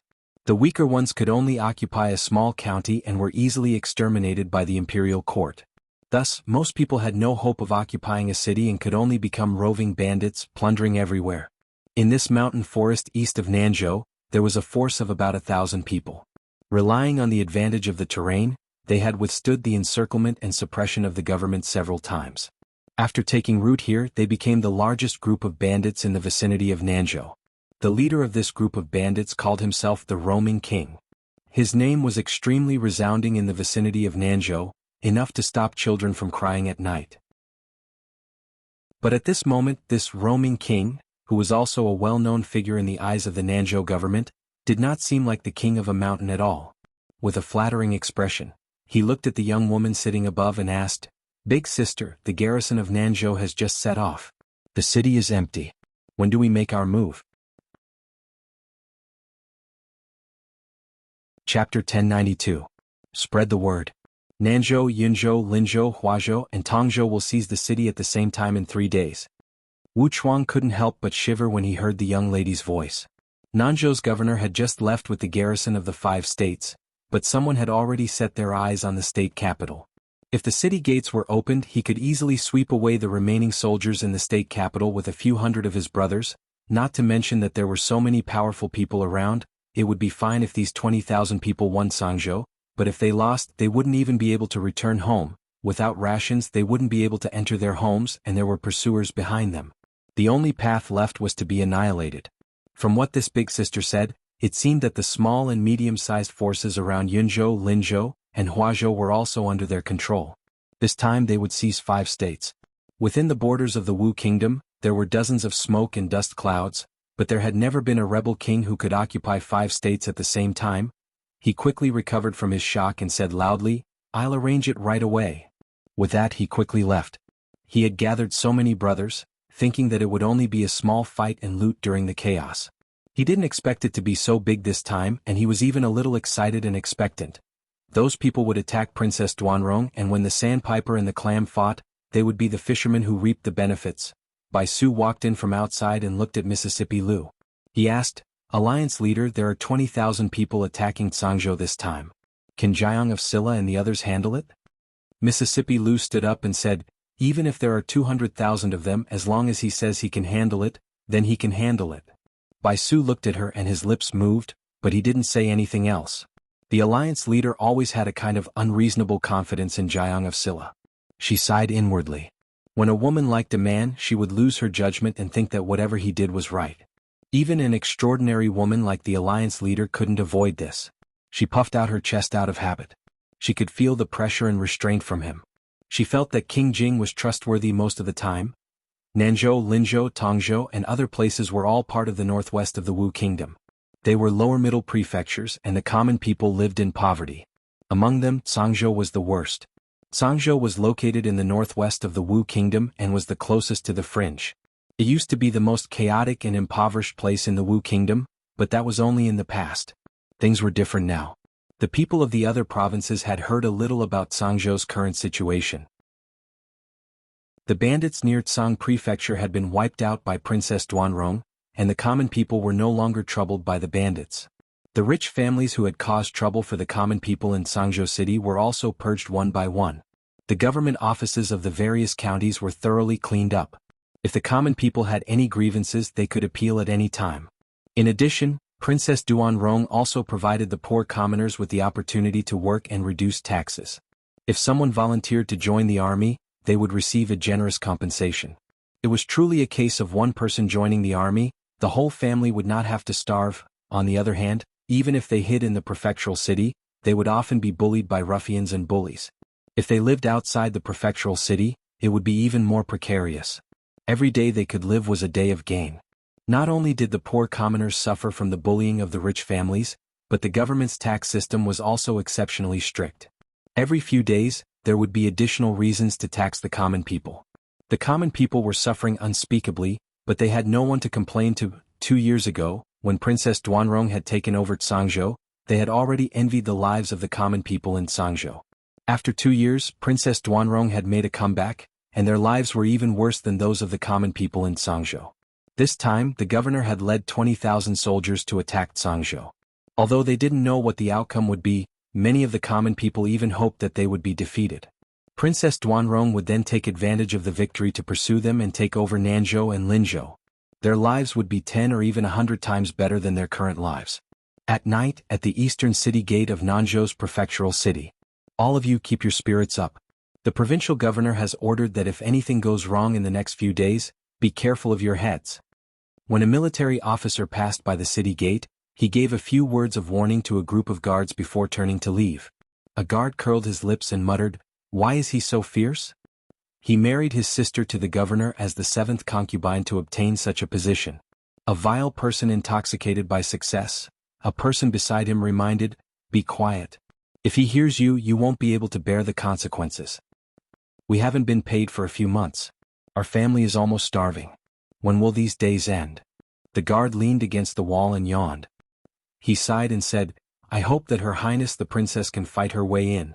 Yesterday I heard from the people outside that if one follows the princess as a soldier, they will immediately receive silver. 1 tael of silver.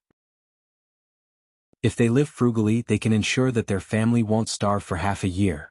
The person beside him was silent for a moment before asking, "You really want to follow Her Highness the Princess?" The guard shook his head and said, "Ai, it's a pity that we are not fated to be in Sangzhou. We have no chance. Dong, dong dong." In the distance, the sound of the night watch could be heard. 1 slow, 2 fast, 3 times. It's the third night. The person beside him heard the sound of the night watch. He turned his head and grinned at him, asking, "Do you want to be a soldier under the princess?" The third night watch. It was already midnight. In Nanzhou City, apart from the night watchman and the occasional patrolling soldiers, the majority of the people had entered into a deep sleep. Countless silhouettes quietly appeared outside the East City Gate. Wu Chuang looked at the bald man in the lead knocking on the city gate as if he was knocking on his own door. The corner of his mouth couldn't help but twitch. This was the city gate. If the city gate could be so easily knocked on, then what was the use of building such a thick and solid city wall? However, his expression froze the next moment. After the bald man knocked on the gate, the city gate of Nanzhou City really did open a crack. Moreover, it opened wider and wider. At the same time, the city gates of Yunzhou, Linzhou, Huazhou, and Tongzhou all opened at the same time. Countless figures poured in from outside the city and went straight to the various government offices in the city. At the same time, in the camp of the allied army of the 5 states that had been marching for 3 days, there was suddenly a chaotic sound of footsteps and fierce shouts. "Fire, the provisions are on fire.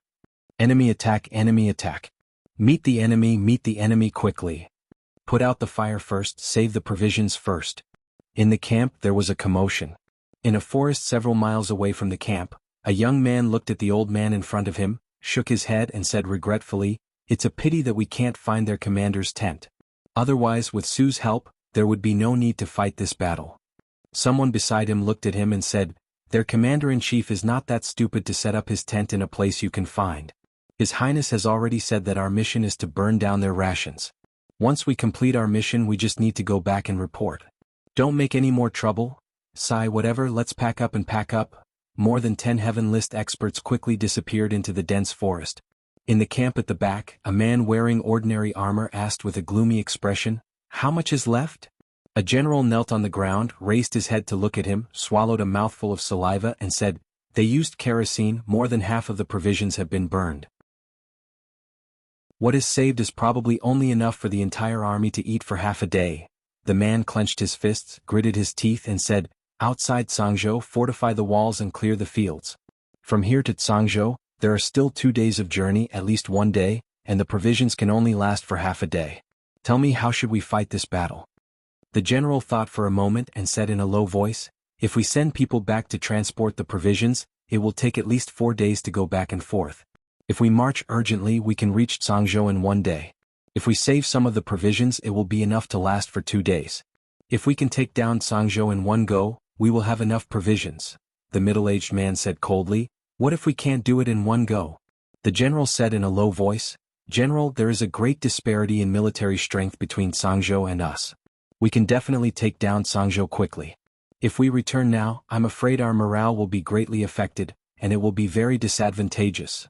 The middle-aged man thought for a moment, and after a moment he said in a low voice, "Just in case, send 2,000 people back to transport the provisions, and follow me to attack Sangzhou in one go." Chapter 1093. Li Duan had been practicing diligently these 2 days because Rui had given him a task before he left. According to the agreed time, Nanzhou, Yunzhou, and the other 5 provinces should have fallen into her hands by now. The 20,000 soldiers led by the governor of Nanzhou had to attack the impregnable Sangzhou and retreat to attack the 5 provinces. They could only run around like children without their mothers. It was truly pitiful. What was even more pitiful was that they still did not know this. Li Duan was also quite pitiful. After Rui left, he completely let himself go and neglected his practice. Now that Rui was about to return, he only knew how to be anxious. Su had led people deep into the front lines last night and burned the enemy's rations. The people south of Tsangzhou had all moved to the north of the city. They could not scavenge any food from the outside. There were 3 paths in front of them. The first was to return the way they came. If they were fast, they could return to Nanzhou in about 2 days. If they could take back Nanzhou from Mississippi Lu, the food crisis could be solved. The second was to send some people back to forcibly collect rations. They would wait in place, waiting for those who would never return, waiting for them to starve to death. The last path was to go all out and take down Tsangzhou in one go. The rations in Tsangzhou were piled up like mountains, so they naturally did not have to worry about food. They would know which path they had chosen in half a day at most. Of course, what Li Yi hoped for was naturally not to waste a single soldier, not to waste a single divine punishment, and not to waste a single artillery shell. No matter how disparate the strength of the 2 armies was, once the battle began, casualties were inevitable. Yang Luqing had already donned her armor. She looked a little valiant, without losing her heroic spirit. In these few years, she had completely transformed from the young girl who only knew how to follow behind Mississippi Lu in the 2nd year of Jinghe into her current self. She had transformed into the princess of a country, the ruler of a country. Uncle Master. She walked to Li Yi's side and nodded slightly. This was probably the greatest battle she had ever experienced in her life. Li Yi nodded and asked, "Are you nervous?" She looked up with a smile and said, "Not nervous." Fearless in the face of danger, unflinching even if Mount Tai collapsed before her. As expected of his martial niece, she had some of his demeanor. Yang Liuqing sat opposite him and asked, "After this battle, will Uncle Master go back?" Li Yi nodded. He had previously told Yang Liuqing that he and Rui would leave after they had completely established a foothold in the northwest. After conquering the 6 provinces for a long time to come, what they needed to do was not to continue attacking all the way to the imperial capital of the Wu country. Instead, they needed to rest and recuperate, gradually nibbling away at the outside world, and slowly accumulate their strength so that they could gain a foothold here. This period of time could be 1 year or it could be 2 years. Once this stage was over, what followed next would be an irresistible force that could sweep away all obstacles. Of course, everything was subject to change. It was possible that in the following period of time, the emperor of the kingdom might choke to death while eating, fall to death while walking, or be crushed to death by a meteorite falling from the sky. In this way, as the only legitimate member of the royal family of the kingdom, things would be much easier for her to handle. Of course, the probability of this happening was too small. The emperor of the kingdom was now completely frightened.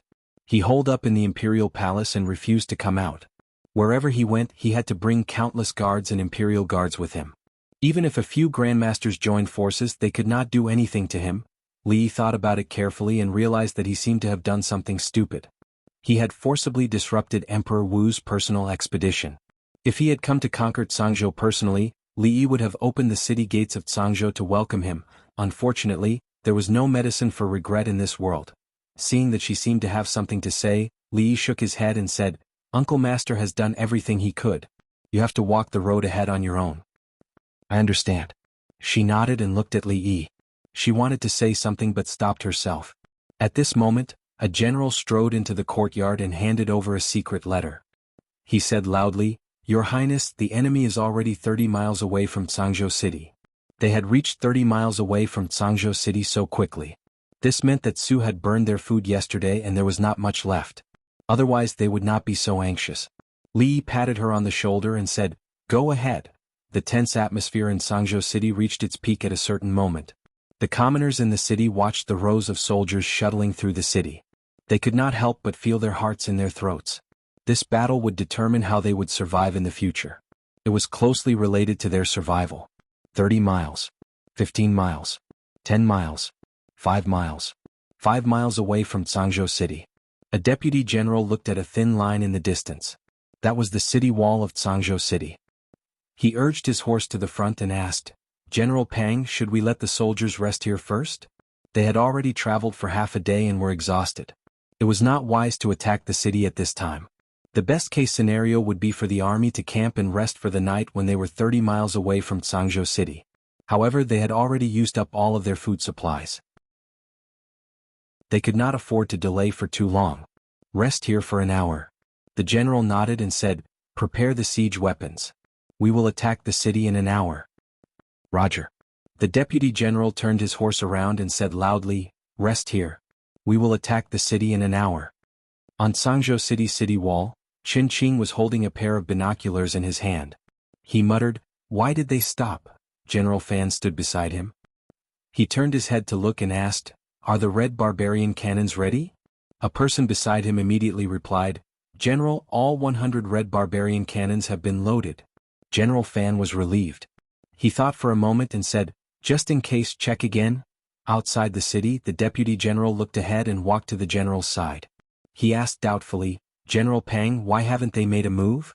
General Pang looked ahead and asked, "How many soldiers are guarding Sangzhou City? Do they dare to leave the city to fight?" The deputy general nodded and said, "General, it's time." General Pang waved his hand and said, "Attack the city. Attack the city. Attack the city." The general gave the order and the army rushed forward. 5 miles. 3 miles. 2 miles. When Sangzhou City's city wall could be seen clearly, the deputy general's expression changed and he said anxiously, "General, they still haven't left the city. They haven't even pulled up the drawbridge.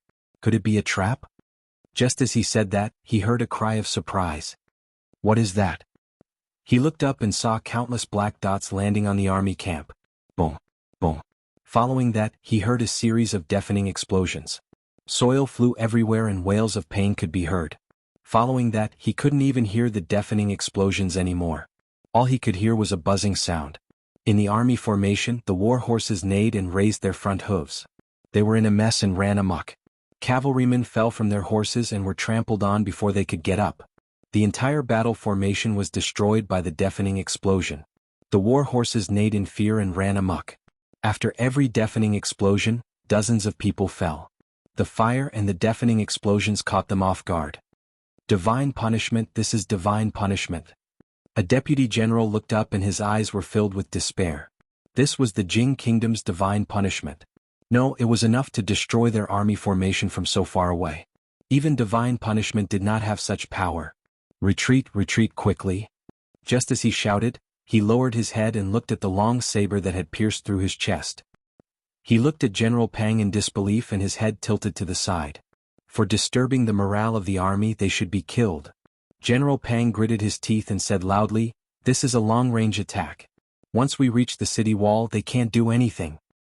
Attack the city?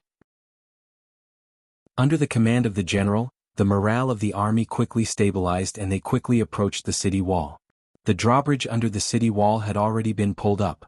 As they approached, more stones and logs fell from above. The soldiers who were approaching the city wall threw sandbags into the moat and pushed the bodies of the people beside them into the moat. Soon they reached the bottom of the city wall and were greeted by rolling stones and logs falling from the sky. In just a short distance of 2 miles, thousands of the 20,000 soldiers had died. However, they couldn't retreat. If they couldn't take down Sangzhou today, they would starve to death. Scaling ladders. Scaling ladders. Crash. Crash. Follow. Archers. Archers cover. Wei Liang waved his hand as he looked at the densely packed crowd below the city wall. Black balls were thrown down from the city wall one after another. Boom. Boom. Boom. A series of deafening explosions and bursting flames wiped out all the enemies below the city wall. General Pang stood in the distance and looked at the towering city wall. His heart fell into a bottomless abyss. Chapter 1094. Dad, what's going on outside? Li Duan, who was practicing martial arts, ran over and asked Li Yi when he heard the deafening noise outside. Li Yi picked him up and put him on his lap. Outside, firecrackers are being set off outside.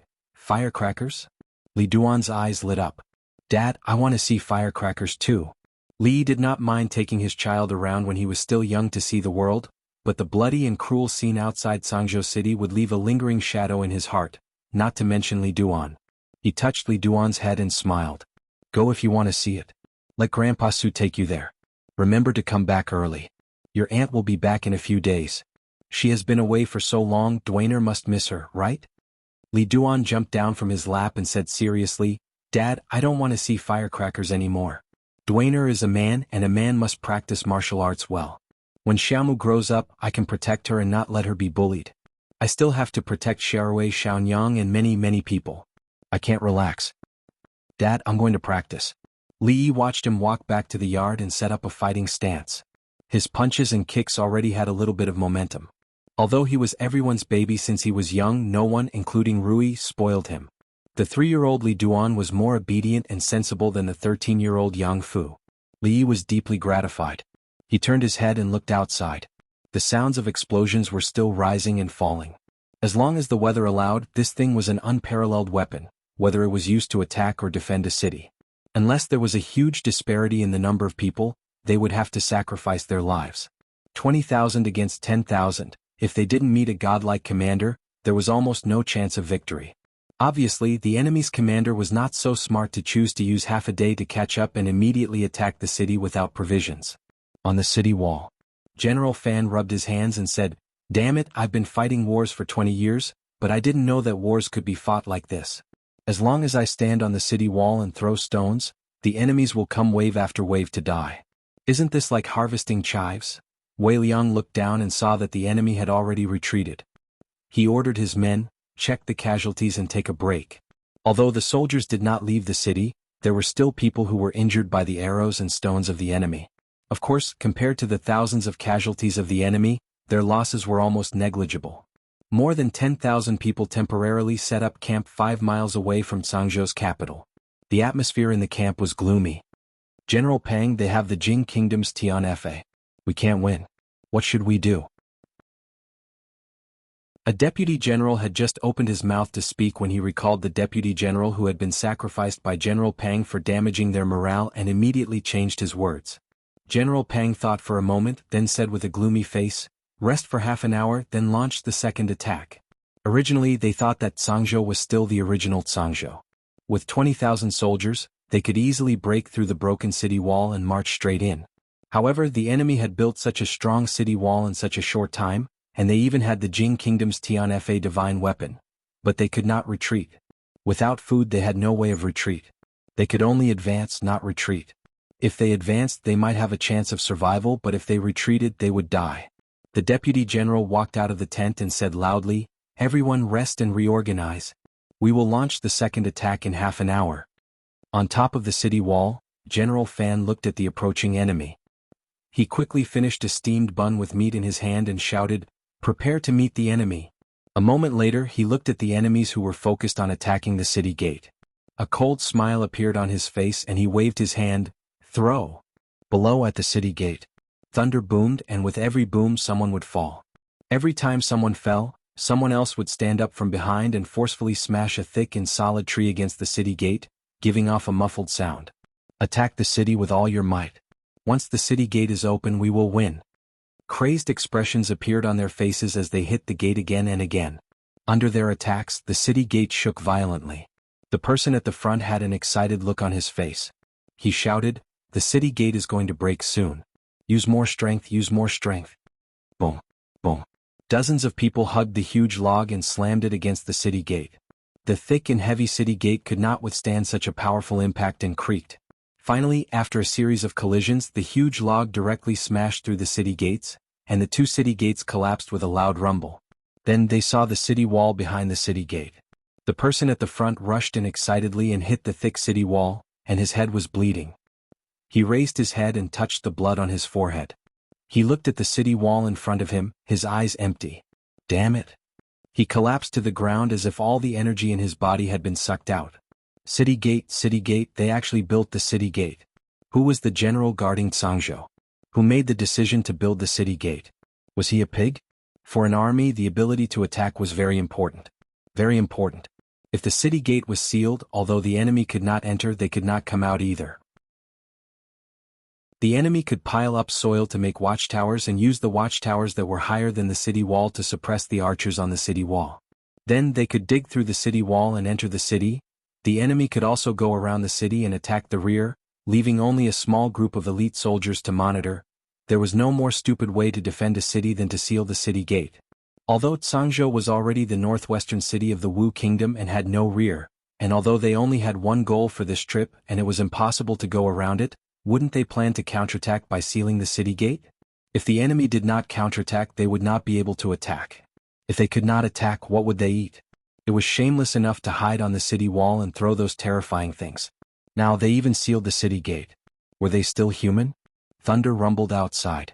With just the few of them, it was impossible to dig through the city wall. The leader held back tears and shouted, "Retreat, retreat!" On the city wall, seeing the enemy retreating for the second time, Wei Liang turned to look at General Fan and asked, "Where did you learn so many tricks? How sinister!" "You flatter me." General Fan cupped his hands humbly and said, "It's all because Jiang of Silla taught me well." Jiang of Silla said that the enemy has no food and can't fight their way in. They won't be able to hold out for more than a few days? Wei Liang nodded. As generals, he and Fan Xiao both knew that sealing the city gate was usually the thinking of those civil officials. It was the stupidest thing to do. However, Jiang of Silla had let them know that nothing was absolute. After Cangzhou was the land of chaos. The enemy's goal was only Cangzhou, so they would not go around it. They did not have enough people to exhaust Cangzhou to death. Moreover, there were mountains of food in Cangzhou city. It was enough to exhaust the enemy dozens of times over. From the beginning to the end, they only needed to stand on the city wall and throw divine punishment. They did not even need to go out and fight the enemy head-on. In a few days, the 20,000 soldiers outside. Now that there were only 10,000 soldiers left, they would be defeated without a fight. Outside Cangzhou city, the army had retreated for 10 miles. General Pang sat in his tent, his eyes bloodshot. A deputy general opened the tent and walked in. He said in a low voice, "General, in the 2 attacks, our army suffered more than 6,000 casualties. There are still about 12,000 who are able to fight." After he finished, he looked up and said with difficulty, "General, our food has been used up." General Pang clenched his fists and loosened them after a while. He gritted his teeth and said, "Kill the horses." The deputy general's expression changed. "General, killing the horses can solve the emergency, but our cavalry will be crippled. If the enemy leaves the city, our combat power will be greatly reduced. Can't you see?" General Pang looked at him and asked, "They want to exhaust us to death. Pass down my order, surround Cangzhou."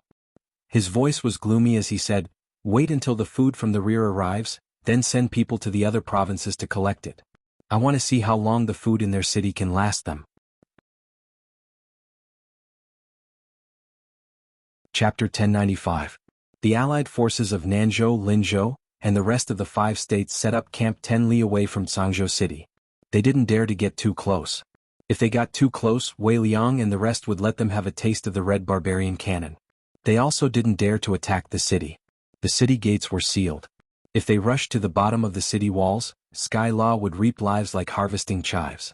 Logically speaking, after 2 attempts at sieging the city, they did not gain any advantage at all. In fact, they did not even touch the enemy, but they had already suffered such a huge loss. An ordinary army would have long lost their morale, and they would have been utterly defeated. Yet, the other party was still able to maintain their composure. Either the other party's morale was high, or the other party's commander was a little girl. Chen Qing saw their actions clearly with the high-powered binoculars on the city walls. Without food, the enemy's general was decisive. They killed the horses to eat. Although this action could temporarily solve the problem of hunger, it was equivalent to completely giving up on the cavalry. It seemed like they wanted to hold on until the reinforcements arrived. He really didn't have the heart to tell them that their reinforcements wouldn't be coming back. When they finished eating the horse meat and were dizzy from hunger and exhausted, General Wei would order the city gates to be opened. He would lead a new army that was full of energy and equipment to bombard them with Tianfa and the red barbarian cannons to give them the final blow. The citizens of Cangzhou city could finally relax. Although when the enemy attacked the city, the rumbling outside made people panic, and the city was in chaos, but His Highness had won and won so easily. In their hearts they finally had confidence. Li Duan was also relieved. He had learned all the martial arts that little aunt taught him before she left. He wouldn't be spanked because he couldn't report back. At this time, it was already the 3rd day of the Allied forces attacking the city. On top of the city wall, Wei Liang put away the binoculars and said, "They have eaten all their horses. This morning they started digging wild vegetables to fill their stomachs. Let's starve them for another 3 days. 3 days later we will go out of the city to meet the enemy." General Fan curled his lips. "Meet my ass. If they still have the strength to hold weapons after 3 days, I will be convinced." He walked to the edge of the city wall and said, "It's about time. Release it." "Yes." A few guards responded and lowered a huge curtain made of cloth from the city wall. Not long after, a horse galloped into the barracks outside the city. A moment later, a deputy general walked into the main tent and said in a deep voice, "General Pang, a scout just came back and said that they wrote on the city wall." The middle-aged man frowned. "What word?" The deputy general opened his mouth and said with difficulty, "Those who surrender will not be killed." General Pang slammed the table and roared, "Bastard! General, we've run out of rations. The soldiers haven't eaten well these past few days. Many of them are vomiting and having diarrhea. Why haven't the people who went to transport the rations returned?" A gloomy expression appeared on General Pang's face as he said, "I've already sent people to investigate. There will be news in at most 2 days. But the soldiers can't wait another 2 days. Since yesterday, hundreds of deserters have appeared." The deputy general looked at him and murmured, "General, let's retreat. Sangzhou is no longer the Sangzhou of the past. We can't take it." Clang. General Pang pulled out a long saber hanging at the side and placed it on the deputy general's neck. He glared at him and said angrily, "Say that again, and I will behead you for disturbing the morale of the army." The deputy general's face turned pale and immediately said, "Please forgive me, General." General Pang removed the long saber from the deputy general's neck and said, "Pass down the order. Tonight at midnight we will launch a surprise attack on Sangzhou." "Yes." The deputy general walked out of the tent and wiped the trace of blood on his neck. His face was slightly gloomy. Outside the tent, the patrolling soldiers were pale and moved slowly. As they patrolled, the weapons in their hands fell to the ground and they bent down to pick them up with great effort. They looked weak and lifeless like zombies. Cries of anguish could be heard from the various tents. These days it had been non-stop. In a certain tent, dozens of people were gathered together. Their faces were sallow and emaciated. One of them gulped and said weakly, "What is the general thinking? There's clearly no more rations. Why aren't we retreating?" As soon as the words came out, several voices immediately came from the tent. "Yes, I told them 3 days ago that the troops escorting the rations will arrive soon. It's been 3 days and the wild vegetables and tree barks near the camp have all been eaten up. Why haven't they arrived yet? Didn't Brother Chi say that he saw with his own eyes that a banner was hung on Sangzhou city wall saying that those who surrender will not be killed and there will be meat to eat? Those who surrender will be given military merits. Is there really such a thing? Shut up." A person walked in from outside the tent and shouted angrily. The people in the tent shuddered and shrunk their heads back. They whispered, "General, discussing defecting in the army was a capital offense. Just like those deserters, their heads were hung in front of the formation after they were captured.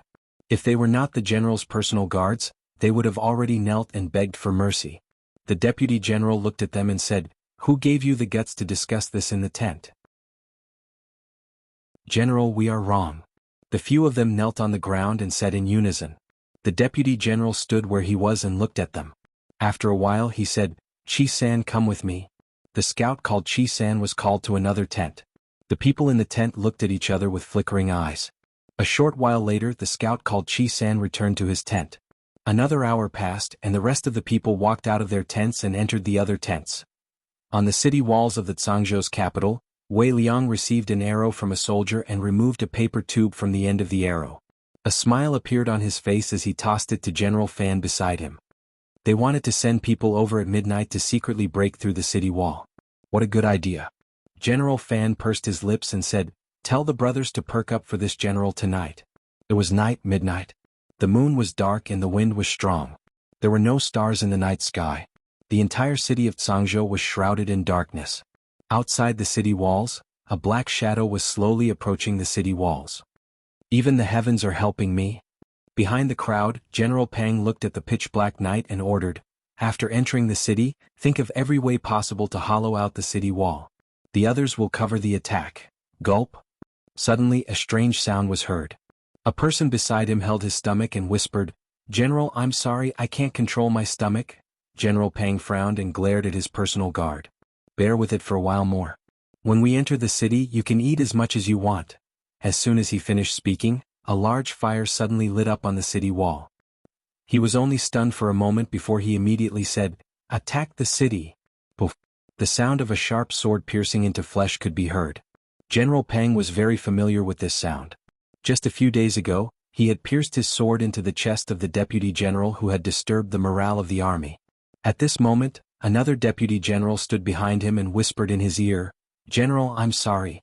His Majesty only wants you to live because you want to conquer Tsangzhou. However, we also want to live. Only by following Her Highness can we live and have meat to eat." He slowly pulled out his sword and said, "So, General, please die." General Pang clutched his chest, the light in his eyes frozen. The deputy general threw down the blood-stained sword in his hand and said loudly, "General Pang is dead, we are willing to surrender." The hundreds of soldiers beside him put down their weapons and said in unison, "General Pang is dead, we are willing to surrender." Countless people in the distance stared at the people in front of them in a daze. They saw the group of people kneeling on the ground, and when they heard the words, "General Pang is dead," they were momentarily stunned before they put down their weapons and knelt on the ground. "We can't surrender. We can't surrender. You are committing treason."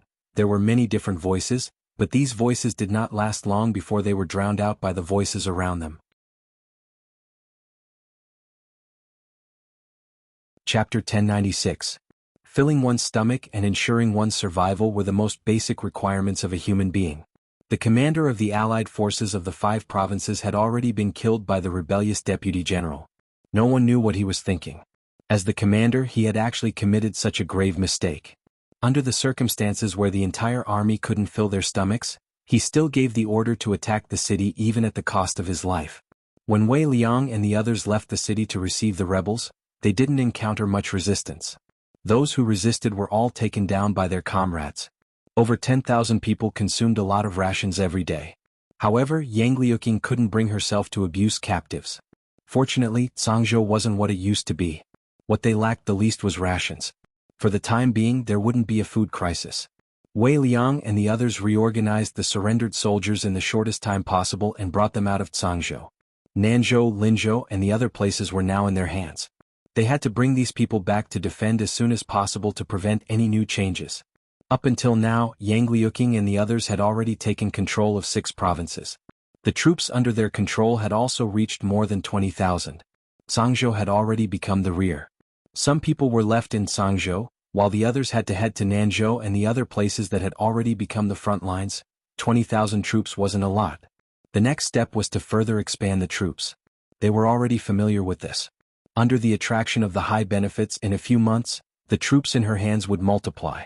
When Nanzhou and the other 4 provinces had completely settled down, she would also have a mighty army that could attack wherever she pointed, win every battle and conquer every city, in an era where most countries still used cold weapons, as long as they didn't encounter the Jing kingdom that had the omniscient view. After some training with heavenly punishment, cannons, flintlocks and all kinds of firearms, they could sweep through everything in their way. Nanzhou, Linzhou, Yinzhou, Huazhou and Tongzhou had fallen at the same time. The allied forces of the 5 provinces had suffered a crushing defeat in attacking Tsangzhou. The governor of Nanzhou had died, and the allied forces had been absorbed by Princess Duanrong. From then on, the forces led by Princess Duanrong had already occupied 6 provinces in the northwest of the Wu kingdom, becoming a well-deserved hegemon. Once this news spread, it spread rapidly within the borders of the Wu kingdom. Fuzhou. Fu province was also located in the northwest of the Wu kingdom, but unlike Nanzhou and other places, it wasn't under the jurisdiction of the imperial court. Several years ago, Emperor Wu had started a rebellion, killing his brother and father. After he ascended to the throne, the provincial governor of Fuzhou used the excuse that Emperor Wu had gone against the will of heaven to rebel against the imperial court. He called himself the Prince of Kong. Because Fuzhou had the advantage of the terrain, it was easy to defend and hard to attack. In the past few years, the imperial court had tried to encircle and suppress them several times, but to no avail. They had taken advantage of this opportunity to expand and strengthen themselves. Right now, they were one of the top powers in the northwestern region of the Wu kingdom. Of course, he could only count to 3 now. At this time, the former provincial governor of Fuzhou, the current Prince of Kong, had lost his usual composure. He paced around the mansion until someone walked quickly into the hall. He immediately raised his head and asked anxiously, "Is there any mistake in the news? Did Princess Duanrong really seize 5 provinces and the allied forces of the 5 provinces were defeated?" The young man who walked in nodded and said solemnly, "Your Highness, we still don't know the specifics. However, including Nanzhou, the flags of Princess Duanrong have indeed been hung in the capitals of the 5 provinces." According to the news, right after the allied forces of the 5 provinces led by the governor of Nanzhou left, the capitals of the 5 provinces were seized by someone on the same night and the government offices were taken over. We originally thought that it was the fishermen who reaped the benefits when the sandpiper and the clam fought. However, we didn't expect that both the sandpiper and the fishermen were actually Princess Duanrong's people. Prince of Kong was silent for a moment and asked again, "Rumor has it that Princess Duanrong has Tianfa of the Jing Kingdom. Is this news true or false?" "This news has not been confirmed yet." The young man pondered for a moment and said slowly, "I only heard that when the allied forces of the 5 provinces were 2 li away from the capital of Zhangzhou, a meteorite fell into the army camp. Its power was not weaker than Tianfa of the Jing Kingdom. As a result, the allied forces suffered heavy casualties. And when they attacked the city, the thunderous roars could be clearly heard from more than 10 li away. Then it should be true." Prince of Kong murmured. "Could it be that Princess Duanrong has defected to the Jing Kingdom?" His face was filled with uncertainty. Fuzhou was not far from Nanzhou and other places. If they pushed forward, they would soon reach the city of Fuzhou. He was confident that he could withstand the attack of the imperial court, but not the Jing Kingdom's Tianfa. The Prince of Kong thought for a moment and revealed a worried expression. "Let's wait and see for now." Spiritual State. The faces of the provincial governor of Spiritual State, the governor, and the important officials of the state were filled with fear. They really conquered 5 provinces. Hurry! Send a message to the capital. Spiritual State is in danger. In a conquered province in the south of the Wu Kingdom, a few famous rebellious kings had gathered together. Princess Duanrong is making a comeback? Zhangzhou, Nanzhou, Linzhou? They actually conquered 6 provinces. If we wait until they grow up, won't they become obstacles on our path to greatness? The Wu Kingdom was already a pool of turbulent waters. What Princess Duanrong did in the northwest was like a huge stone thrown into the water, creating waves that could stir up the entire Wu Kingdom. In the northwest, both the officials and the rebels were panicking. They were worried that they would become the next Nanzhou. In other places, their vigilance toward Princess Duanrong increased by several levels. In the imperial study deep in the palace of the capital, several eunuchs and palace maids knelt on the ground with their heads lowered, shivering. The Force Emperor had smashed the imperial study into a mess. He had pushed down the bookshelves and overturned the tables and chairs, but he was still angry. After kicking over several eunuchs and palace maids, he roared hoarsely with blood-red eyes, "Useless! All of you are useless. 5 provinces can't conquer 1 Zhangzhou. What's the use of raising these useless people?" His face was full of anger, but few people could see a trace of deep fear hidden behind the anger. He picked up the overturned chair and sat on it, panting heavily. "Come, Your Majesty." A eunuch walked in from outside the palace and bowed slightly to the Force Emperor. "Send an urgent message from 800 miles away. Inform all the relay stations that if they meet that female senior." He let out a sigh and said, "Tell her that I already have news of that Su Tian. As long as she helps me kill Princess Duanrong, I will tell her where Su Tian is." The eunuch looked up at the Force Emperor and said in a low voice, "But Your Majesty, we don't know where the person she's looking for is. I'm the Emperor, the ruler of a country. She's also a citizen of the Wu Kingdom. What's wrong with me telling her to kill someone? Does she have the right to bargain with me?" Looking at the Force Emperor who had suddenly become furious, the eunuch lowered his head and said in a low voice, "As you command." After Yang Liuqing and the others seized these provinces, the officials of the Wu Kingdom near Nanzhou didn't make any moves. However, the major rebel forces in the area all sent people over to express their goodwill. They were afraid that Yang Liuqing's next move would be to point their cannons at them. In fact, this was completely unnecessary. They had just taken over such a large area and didn't even have enough time to govern and expand their organization. They didn't have the time to pay attention to them, and they didn't need to express their goodwill. When the matter here was over and the 6 provinces including Zhangzhou, Nanzhou were united, they didn't need to express their goodwill. Sooner or later they would use cannons to blast open their city gates. Of course, one wouldn't slap a smiling person. Even if they were enemies, they couldn't turn hostile at this time. Wei Liang and the others even brought the envoys sent by the various forces to watch a military exercise. Tianfa cannons were fired. It was said that when they saw the red barbarian cannon blast 2 li away and raze a house to the ground, some people couldn't even stand properly on the spot. If they didn't need to use force or cannon to blast open their city gates, it would naturally be best if they could take the initiative to surrender. Rui had returned 2 days ago. They used the same method they used on the bandits in the Bedlam lands to purge all the bandits in the 5 provinces. They didn't have to worry about the security of the 5 provinces in the future. But after they left, they had to pay extra attention to the safety of Yang Liuqing. If something happened to her, then everything they had done before would be meaningless. After a period of time, Rui would leave with him. Su definitely wouldn't be willing to stay. She still had the experts from the Lu League by her side, and her own strength wasn't weak either.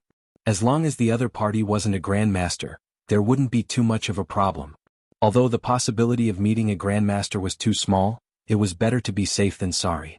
Li Yi walked out of the courtyard and looked up at the sky. How good would it be if a grandmaster could fall from the sky and stay by her side to protect her? In a certain province of the Wu Kingdom, an old man with white hair and beard was riding on a horse. There was a faint trace of worry on his face. He clamped the horse's belly tightly and shook the reins.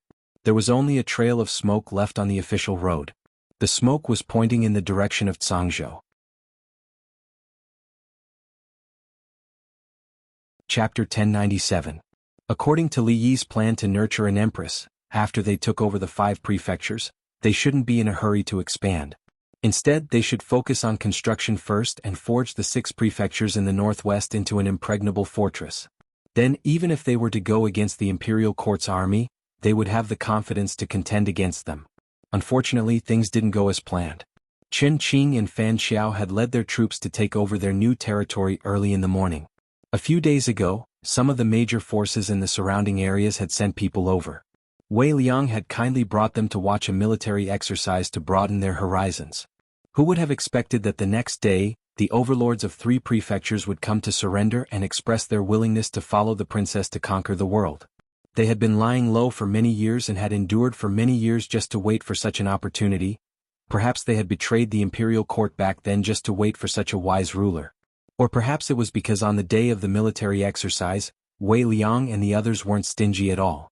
Dozens of red barbarian cannons fired at the same time and razed a section of Cangzhou's old city wall to the ground. Overnight, the forces that they could control in the northwest had increased by 3 more prefectures. In this way, the entire northwest of the Wu Kingdom had almost fallen into their hands. On top of that, all kinds of crushing firearms had already infiltrated the members of the holy religion in the prefectures and prefectures.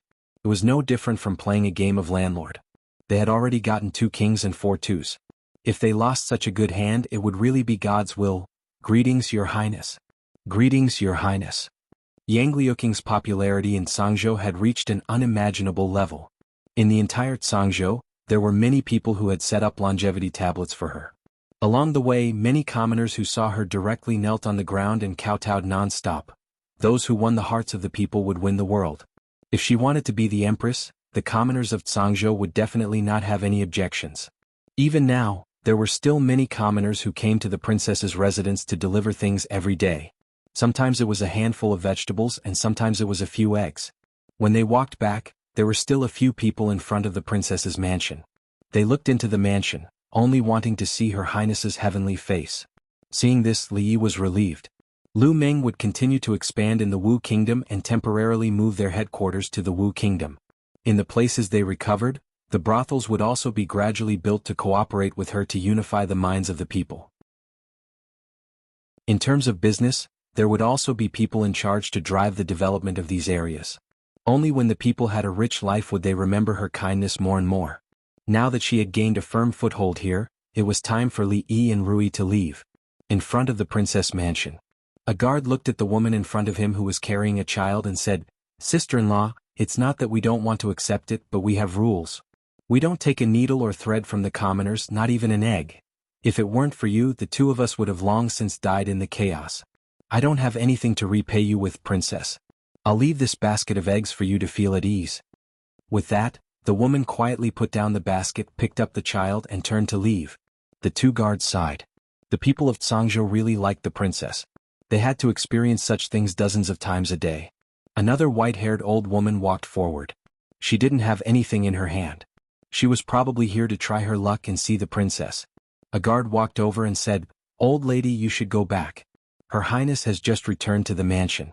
She probably won't leave today." The old woman looked up and asked, "Is Princess Duanrong inside?" The guard looked at her and thought that the old woman's hearing was bad, so he raised his voice and shouted, "Old lady, the princess has just returned. Come back tomorrow." The old woman glanced at him and said coldly, "You don't have to speak so loudly. No one thinks you're mute." After saying that, she turned around and left. The guard looked at her and felt that this old woman was different from other old women. She came here not to see the princess, but not to take an egg inside the princess's mansion. Although she was leaving with Rui and the others, there were some important things she had to tell Yang Liuqing before she left. This was a small independent courtyard. Li Yi sat with her at the stone table in the courtyard. He picked up a teacup and moistened his lips. He said, "Being supported by the people at the bottom is your advantage. However, it's far from enough. They can help you sit in that position, but they can't help you govern the country. In addition, you have to win the support of the scholars." Before Li Yi finished speaking, he looked up and saw an old woman walking into the courtyard. He stood up. The princess's mansion was heavily guarded. There were also many guards at the entrance of the small courtyard. Even Wei Liang and Qin Qing needed to be notified before they could enter. It was a strange thing for an unfamiliar old woman to appear here. In particular, she was just standing there casually, but she gave off an extremely dangerous feeling. The old woman walked into the courtyard and looked at Li Yi. She asked calmly, "Where is Princess Duanrong?" Yang Liuqing's back was facing the door. She was about to stand up when Li Yi walked to her side. He put his right hand on her shoulder and pressed it down. He asked the old woman, "Why are you looking for Her Royal Highness?" "Someone asked me to take her life," the old woman said lightly. Her figure flashed and her speed increased sharply. She slapped Yang Liuqing. As soon as she opened her mouth, Li Yi had already grabbed Yang Liuqing's shoulder and pushed her to the side. He raised his hands and met the old woman's palm. He took a few steps back. There was a trace of surprise on his face. His chest felt uncomfortable. This old woman was even stronger than Rui. At this moment, the old woman had already turned her palm into a claw and was about to grab his neck. 2 years ago, Li Yi was already able to enter the top 20 of the heaven list. In these 2 years, because of the tortoise breathing skill, his strength increased every day. Every time he fought with Bai Su, who was already in the top 5 of the heaven list, he had a 50-50 chance of winning. But he still could not withstand a single move from this old woman. Even if she was not a grandmaster, she was extremely close. Facing her claw, Li Yi's expression was calm. He stood still. The old woman's body also stopped. One of her hands was already placed on the young man's neck, but she could not move an inch further. She could not use any strength, and it was extremely difficult to use her inner force. Beside her, the young woman's slender white hand was placed on the old woman's neck. She looked at her calmly and gently said 2 words. "Let go." The old woman released her hand from the young man's neck. The young woman also let go of her neck. 2 of her major acupoints had been sealed just now. At this moment she could only use less than 10% of her peak kung fu. This 10% of her strength could not even compare to the young man in front of her, let alone the young grandmaster who had sealed her acupoints. The old woman was tied up by Bai Su, who had rushed over. Li Yi looked at Rui with a puzzled expression. "Grandmaster?" Rui nodded. The high and mighty grandmasters in the past did not seem to be so powerful anymore. Li Yi suddenly had confidence. Perhaps in this lifetime, he could also touch this level. As if reading his thoughts, Rui shook her head and said, "She was injured and it was not light. Otherwise, I would not have been able to subdue her so easily." Li Yi was also a little hurt. He looked at the old woman and thought to himself that Su's words really could not be trusted. There were no other grandmasters in the Wu kingdom, but this old woman was one. If it were not for Rui today, he and the future empress would have been in danger. Speaking of Su, Su arrived. He was still outside, but his voice had already come from outside the door. "I heard that you have caught a grandmaster." "Let me see." He was holding a drumstick in his hand. He took a bite of it, held the drumstick in his mouth and walked over quickly. Halfway there, his body suddenly stopped. His eyes widened and his mouth opened wide. The chicken drumstick he had bitten off fell to the ground. Then, his figure gradually faded in front of Li Yi's eyes, and finally disappeared, leaving only the drumstick with one bite missing on the ground. Li Yi watched this scene with his eyes wide open until the residual figure disappeared. A grandmaster was so terrifying.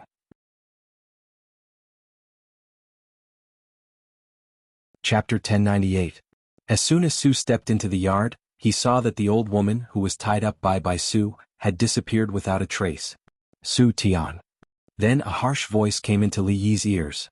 The reason why it was harsh was that the voice contained too much resentment, surprise, disbelief, and some indescribable emotions. It was complicated and indescribable. The old woman's chest heaved, and her face turned from white to red and then to white. Puff. She suddenly spat out a mouthful of blood, and her face became paler. The rope tied around her was broken by her. As soon as Li Yi became vigilant, her body turned into a shadow and disappeared from his sight. Li Yi stared in the direction of the gate of the yard, and then looked at Rui. Rui shook her head and said, "She broke through her acupoints on her own, which greatly damaged her power and made her injury more serious. If she doesn't take good care of herself, she will never be able to return to the supreme power realm." Li Yi knew what would happen if someone broke through their acupoints by force. When they were in Shuzhou, Rui also broke through her acupoints by force to save him. The result was that the heroine Mississippi Lu became even worse than an ordinary woman. She needed to be fed, carried to bed, and dressed. He took care of her meticulously for several months before she got better. The heart-wrenching Su Tian, just now, was still echoing in his ears. Just thinking about it made his hair stand on end and he shuddered. With such heavy resentment, Su must have an irreconcilable feud with her. She didn't hesitate to break through her acupoints and destroy her own foundation to chase after him for revenge. Unfortunately, even if she was at her peak, she might not be a match for Su. Now that she was seriously injured, it was even more impossible. Li Yi held Rui's hand and walked out of the door. If they were too slow, they might miss an annual drama. It was very likely to be a drama with many twists and turns. Bai Su and Yang Liuqing looked at each other and quickly followed. Outside the princess palace, the old woman stood on the street and looked around. That person's figure was already gone. She seemed to be in a daze as she screamed, "Su Tian! Su Tian, come out! You had the ability to do such a thing in the past. Why don't you have the ability to come out now? Come out!" Outside of the princess's mansion, there were already many commoners gathered. At this moment, they were looking at the old woman in the middle of the road with astonishment and confusion. Li Yi held Rui's hand and stepped out of the princess mansion. The door of the princess residence was broken, and no one knew who did it. What did he do? Li Yi looked at the old woman who was on the verge of going crazy. Could it be that when Su was young he also had a romantic debt? How could someone fall for someone like him? This old lady didn't seem to be blind. Xiao. A figure dashed over from afar and stopped 30 feet away from the old woman. It was a white-haired old man. His hair was messy and he looked travel-worn. He looked a little flustered. He looked around and saw the broken door of the princess residence. Then he looked at the old woman and said hoarsely, "You've already done it." The old woman didn't seem to see him. Her eyes were unfocused as she said hoarsely, "Su Tian, come out, come out. Crazy woman, what did you do to Qing?" In a rage, the white-haired old man's body swayed and appeared in front of the old woman. He pressed his palm on her shoulder. The old woman took a few steps back and spat out blood again. However, she didn't fight back. She just stood there and stared blankly in front of her. Li Yi looked at Rui. Before he could say anything, Rui nodded slightly and said, "Grandmaster." Su had once said that it was impossible to see a grandmaster here. In just a quarter of an hour he had seen two. Strange Su was indeed strange Su. His words couldn't be trusted easily. "Crazy woman, I won't argue with you for chasing me all the way here. But you harmed Qing, so I'll make you pay with your blood." On the long street, the old man looked at the old woman. His face was full of anger. He said in a stern voice and slapped the old woman's chest. Bang! This was not the sound of his angry slap landing on the old woman's body. Out of nowhere, a foot stretched out and kicked him in the chest. He flew backward and fell to the ground in a sorry state. He took a few steps back and patted his chest. When he looked up, he was suddenly stunned and said in shock, "Strange Su, why is it you?" Then he pointed at the old woman and said, "Quick, help me catch her. I have an irreconcilable hatred with this crazy woman. Don't let her escape." Su looked at him expressionlessly and said indifferently, "Get lost." The old man was stunned. Then, his face became extremely ugly and he asked, "Su Tian, what do you mean by this?" Su ignored him and turned around to help the old woman tidy up her clothes. He carefully wiped the blood from the corner of her mouth and sighed. "You might not be able to return to the Grandmaster realm for the rest of your life if you force your way through. Why bother?" The old woman looked at him and said with a smile, "I became a Grandmaster so that I can catch up to you one day. When I catch up to you, being a Grandmaster means nothing to me." Li didn't expect that one day he would eat Su's dog food. Indeed, one couldn't judge a book by its cover. Even the sloppiest person could show off dog food. The white-haired old man looked at the opposite side and said again, "Su, shut up." Li glared at him. "So what's Su? Don't you know how to read the situation?" The old man patted the footprint on his chest and his breathing became heavier. It had been a long time since someone had talked to him like this. If it weren't for the fact that he was still seriously injured, if it weren't for the young woman standing next to this kid giving him an extremely dangerous feeling, if it weren't for the fact that he had not figured out the situation over there, he would definitely make this kid suffer. Right now. "Imperial uncle?" A voice came from the front. When the old man looked up, he was startled and blurted out, "Qing Yang Liuqing walked out of the princess residence and saw the white-haired old man. She was surprised and happy and asked, "Imperial uncle, why are you here?" The white-haired old man quickly walked over and looked at her. He asked, "Qing, are you all right? Did that crazy woman do anything to you?" No. Yang Liuqing shook her head. "That's good." The old man let out a long sigh of relief and looked at Rui and Li Yi. He asked, "Who are they?" Yang Liuqing looked at Rui and Li Yi and said, "Uncle Master, this is my imperial uncle. Before I met Master, he was the one who taught me martial arts."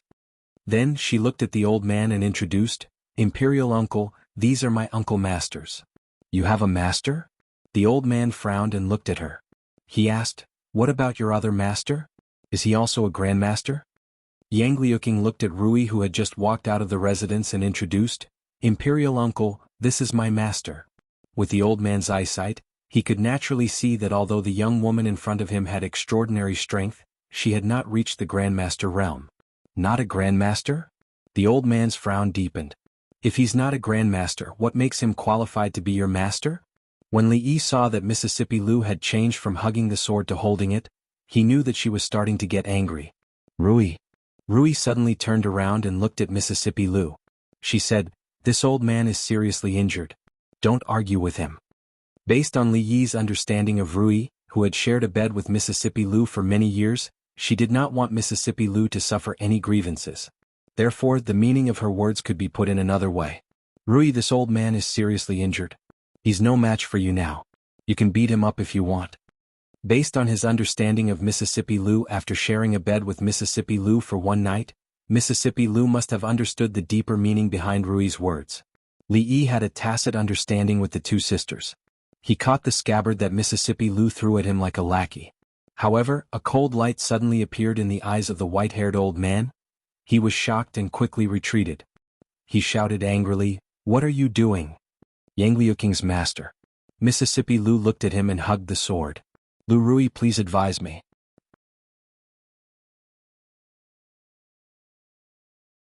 Chapter 1099. The old woman, who had an inexplicable relationship with Su, was already seriously injured. Then she forcefully opened her acupoints, which worsened her injuries. Later, she was hit by Yang Liuqing's imperial uncle, the white-haired old man who was also a guru. Coupled with her emotional fluctuations, her body was almost at the end of its tether. Fortunately, both Rui and Su had preserved their peak strength.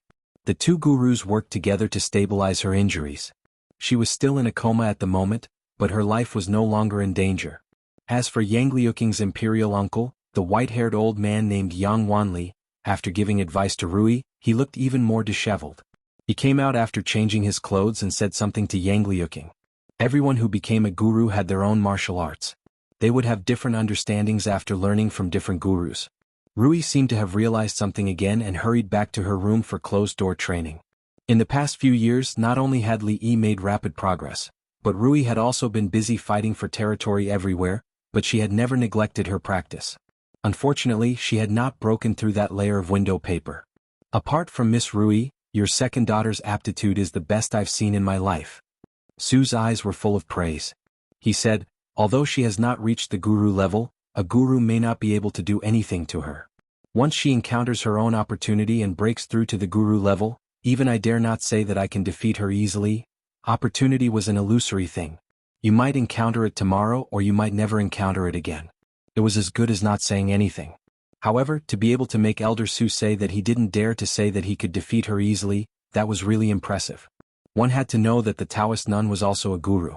In Elder Su's eyes, she was the kind of person who could be easily beaten up and taught a lesson. Li Yi thought for a moment and asked, "What about Mingzhu's aptitude?" She has excellent aptitude but her heart is tired. Su shook his head and said, if this goes on, my martial arts will not improve, and I won't have any hope of becoming a grandmaster in this life. Li Yi's heart ached. Mingzhu's dedication to martial arts was not inferior to Rui's. One of her biggest wishes was to become a grandmaster one day. But Li Xian, that bastard, had handed over such a big country to her to manage. How could she have the time to practice hard? However, there were also benefits to this. He was now able to fight evenly with Bai Su, who was ranked 5th on the heavenly list. If he took a step forward and Emingzi took a step back, it would be equivalent to Emingzi taking 2 steps back. After a while, when he returned to the capital city, wouldn't he be able to turn over a new leaf? It was not easy to become a grandmaster. It was not something that could be achieved through hard work. He now understood that sometimes chicken soup for the soul did not work. Those who could become grandmasters were people with excellent aptitude. This fact was actually very cruel. Some people were born to be grandmasters. Even a sloppy person like Su had amazing aptitude. Some people, no matter how hard they practiced, had limited aptitude and could only stop below the grandmaster level. Li Yi looked at Su with some expectation and asked, what about my aptitude? Su looked at him and twitched the corner of his mouth. Hee hee. It was used to express mockery, disdain, perfunctory, end of chat and awkward silence. Li Yi knew that compared to Emingzu Rui and En Rui he was indeed not a person with amazing aptitude. But he did not have to make this expression of a toad wanting to eat swan meat. Li Yi was silent for a moment, then suddenly looked up at him and asked, Su and Senior Tian, what on earth is going on?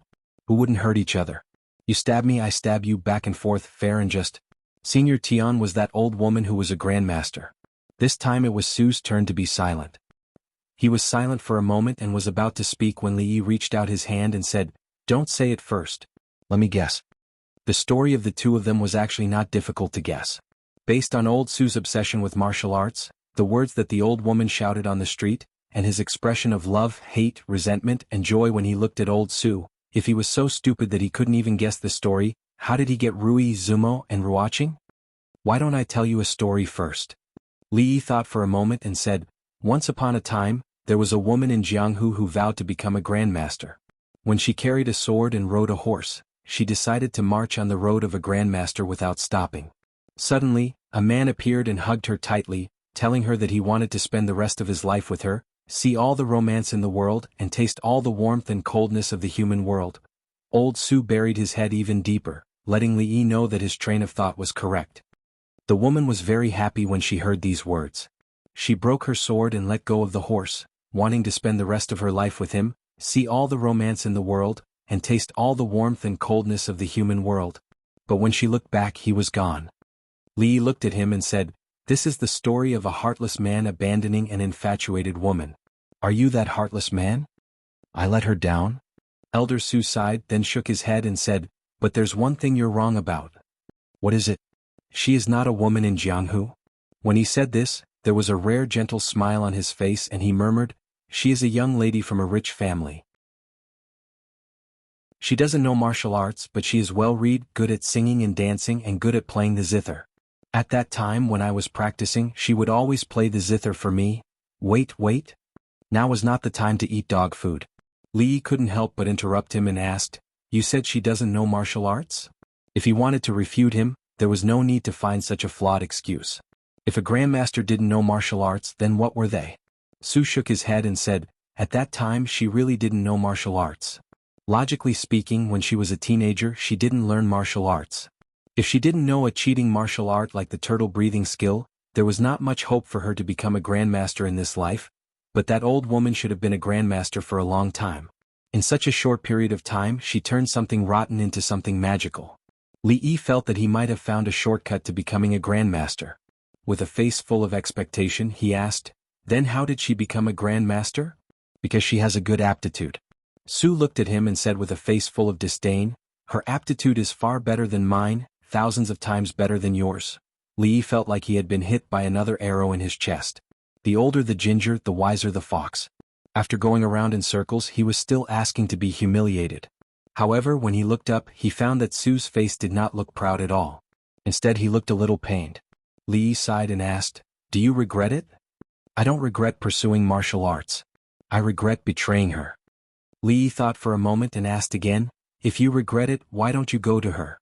Why did you leave the Wu kingdom? Because she has a good aptitude. A few black lines appeared on Li Yi's forehead. It was enough to hurt his heart once or twice. Was there an end to it?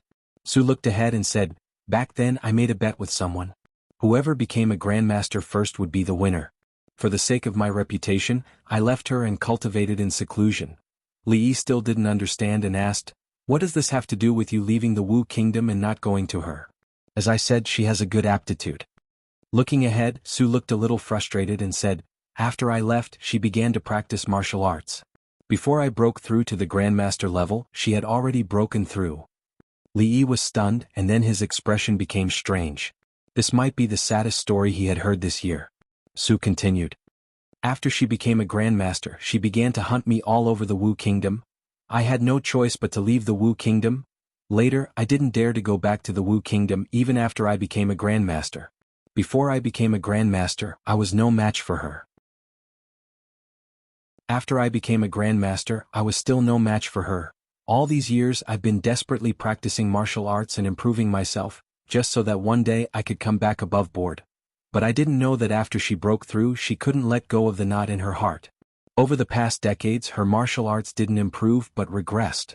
Li Yi was right. Su was indeed a man with a story. The story was full of twists and turns, with many twists and turns. It was unexpected but reasonable, and it could be called the first tragic drama of the year. Thinking of the most important thing in this story, Li Yi looked at him and asked, what about the person who made a bet with you that year? Has he become a grandmaster? Su looked to the other side, where the white-haired old man was talking to Yang Liuqing. Looking at his white hair, Li Yi then thought of the old man's desperate practice in the past few years. It was not difficult to imagine how much he had suffered in the past decades. Then he thought of the old woman who was still in a coma. What a sin! He sighed, patted Su on the shoulder, pointed to the white-haired old man and said, if I were you, I would drag him out and bury him alive. Chapter 1100. Because of a bet, a pair of lovers had been separated, and the two had spent decades in entanglement and pain. Lovers had become enemies. Such people would go to hell if they died. Li Yi couldn't care less about Su's affairs. He still owed a lot of romantic debts, so he was not interested in or qualified to care about other people's affairs. He sighed, stood up, and was ready to go to Rui to see what was going on. Rui couldn't overcome that hurdle. He finally had the hope to catch up with her. Now, even Su said that although she couldn't beat a guru couldn't do anything to her. His dream of becoming the master was ruthlessly shattered again. Wait a minute. Su suddenly said. Anything else? Li Yi looked at him and thought to himself that this guy was really an unromantic guy. His old lover was hurt so badly, but he didn't stay by her side. Instead, he was here chatting with him. Even if he didn't know how to make a woman happy, he should have just asked. Did he have that mouth just to chew on a drumstick?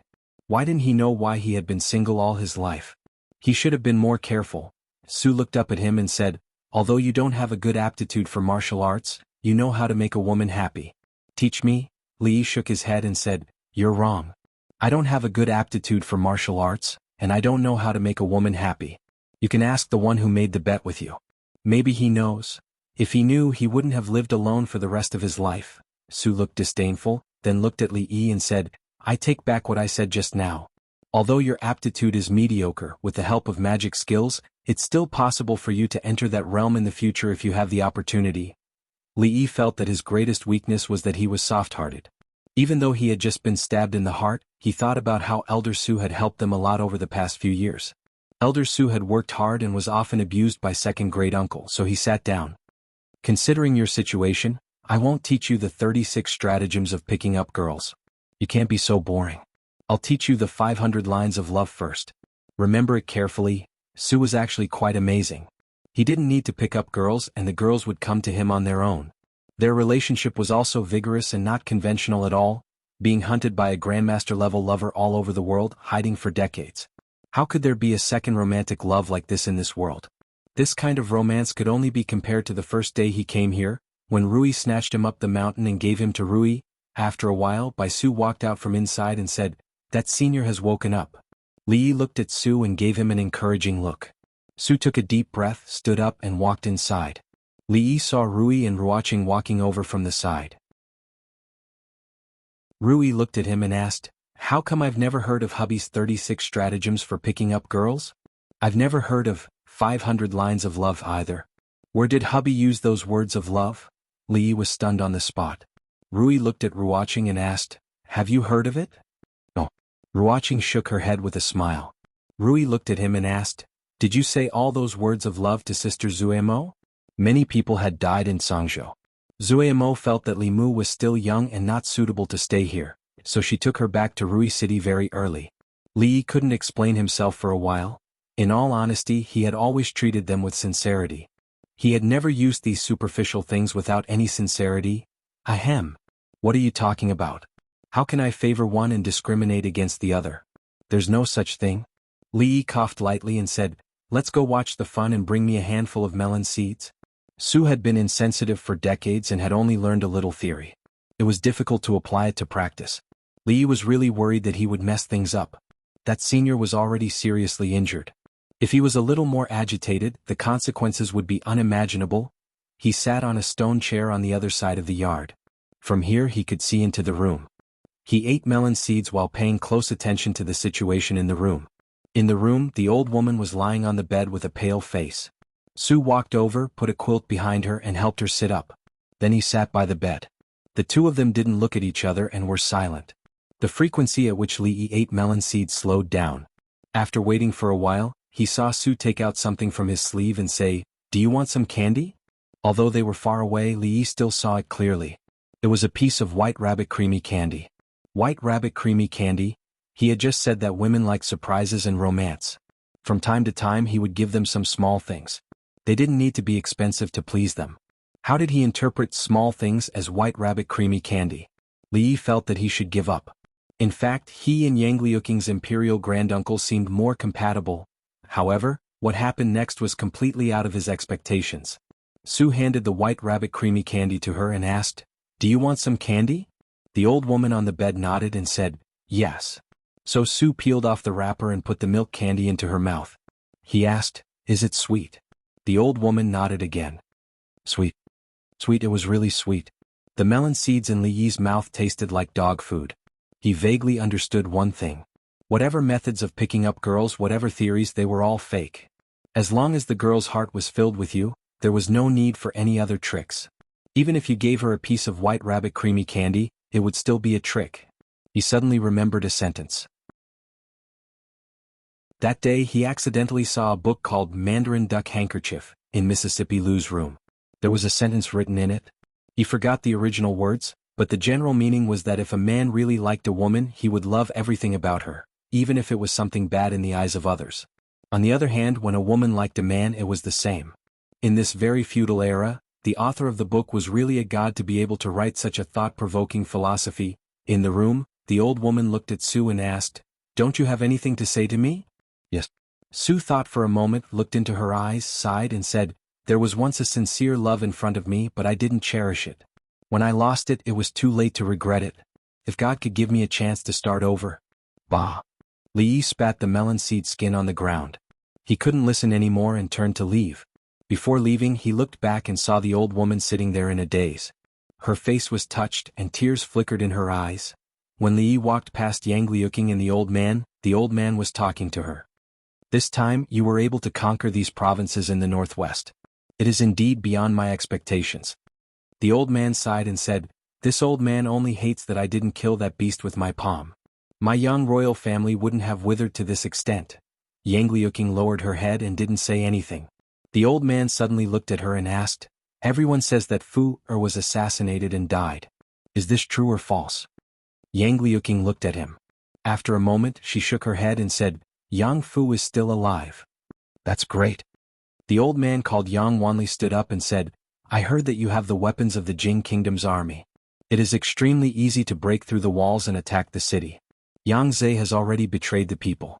You gather the army and fight all the way from here to the imperial capital. This is not a fantasy. At that time, kill that traitor, restore order, and support Fu Er to the throne. Only then can the Wu Kingdom have a way out. Li Yi stopped in his tracks and glanced over. Su walked out of the room with a face full of joy. Seeing Li Yi's expression, he asked, what's wrong?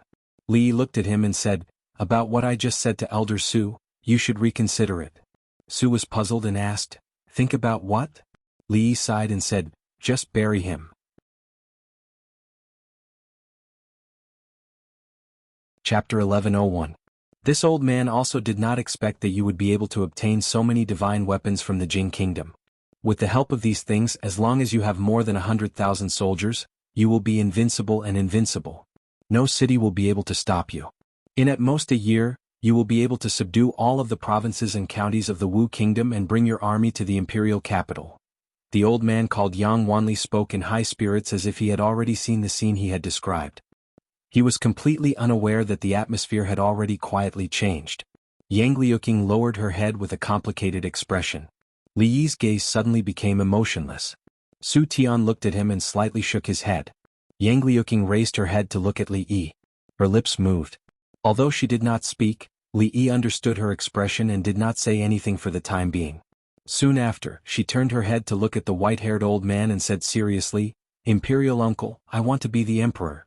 With the red barbarian cannon, the imperial guards of the imperial capital will not be a match for you." As Yang Wanli's spittle flew, he suddenly stopped. After a moment of shock, he looked at her and asked, "What did you just say?" Yang Liuqing met his gaze, her expression still extremely serious. She said word by word, "I said, I want to be the emperor myself." Yang Wanli frowned and said in a deep voice, "Do you know what you are saying?" Yang Liuqing nodded and said, "I know. I said, after we fight our way to the imperial capital, I want to be the emperor myself." She repeated these words 3 times.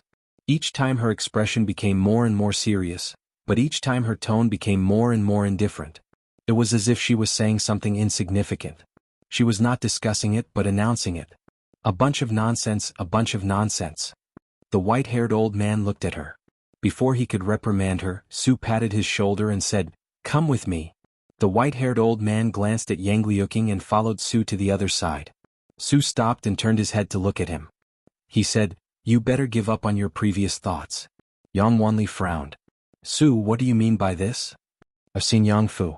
Su shook his head and said, "That child is already useless.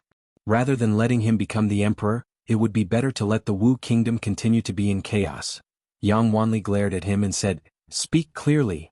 Su looked at him and asked, "Do you know why your niece could conquer the entire northwest of the Wu kingdom in such a short time?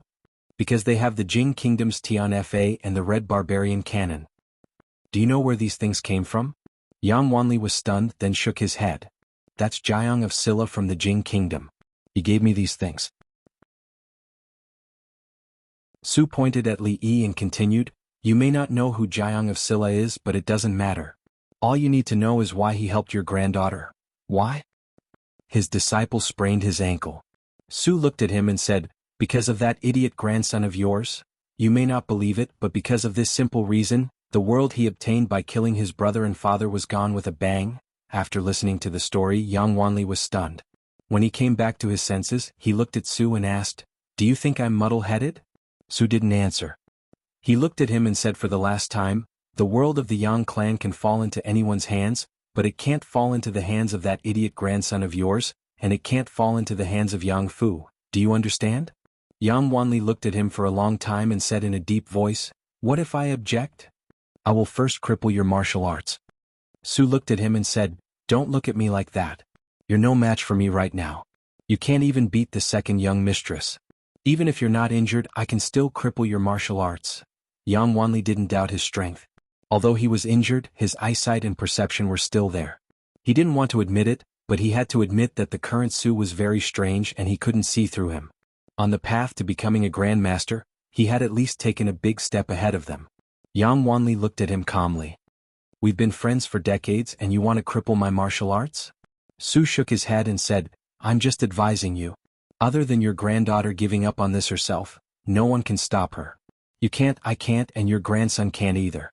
I won't do anything to you, but someone will. You can't even beat the second young mistress, what else can you do? Your man is here. Go and ask him yourself."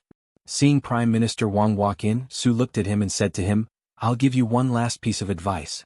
Don't mess with Jiang of Silla. After all, you can't even beat the second young mistress." He turned around and left. After taking 2 steps, he turned back and looked at Prime Minister Wang saying, "Wait a minute." He walked back and kicked Yang Wanli's butt, sending the latter flying. This kick is for the palm you just hit her with. His figure flashed and he chased after him. Another voice came from outside the door.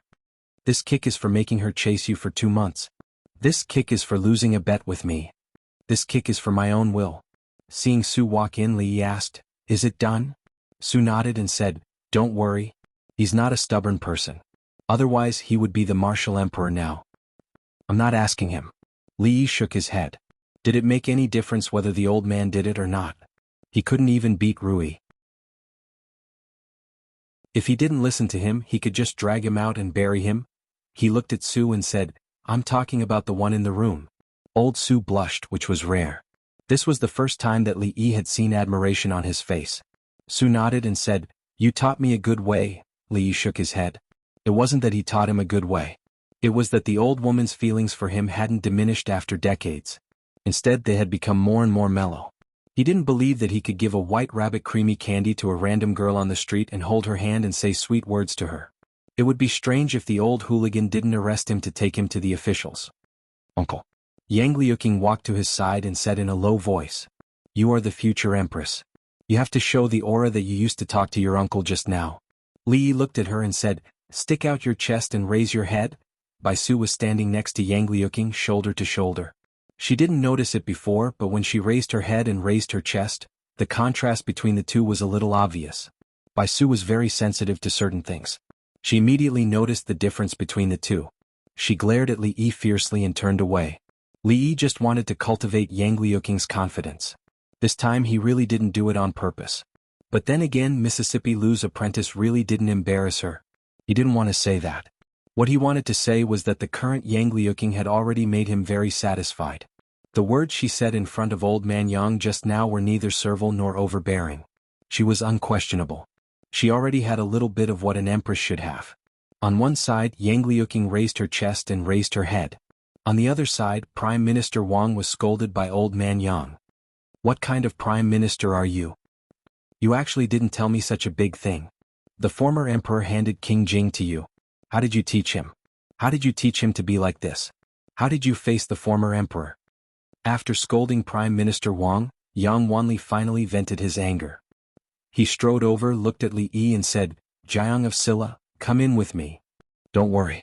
Li Yi faced Yang Liuqing's worried eyes and followed Yang Wanli into a room. "Yang Fu can't be the emperor." Without waiting for him to speak, Li Yi went straight to the point. "I'm the one who gave them their weapons. I'm the one who gave them Sky's punishment. I'm also the one who gave them the Red Barbarian Cannon.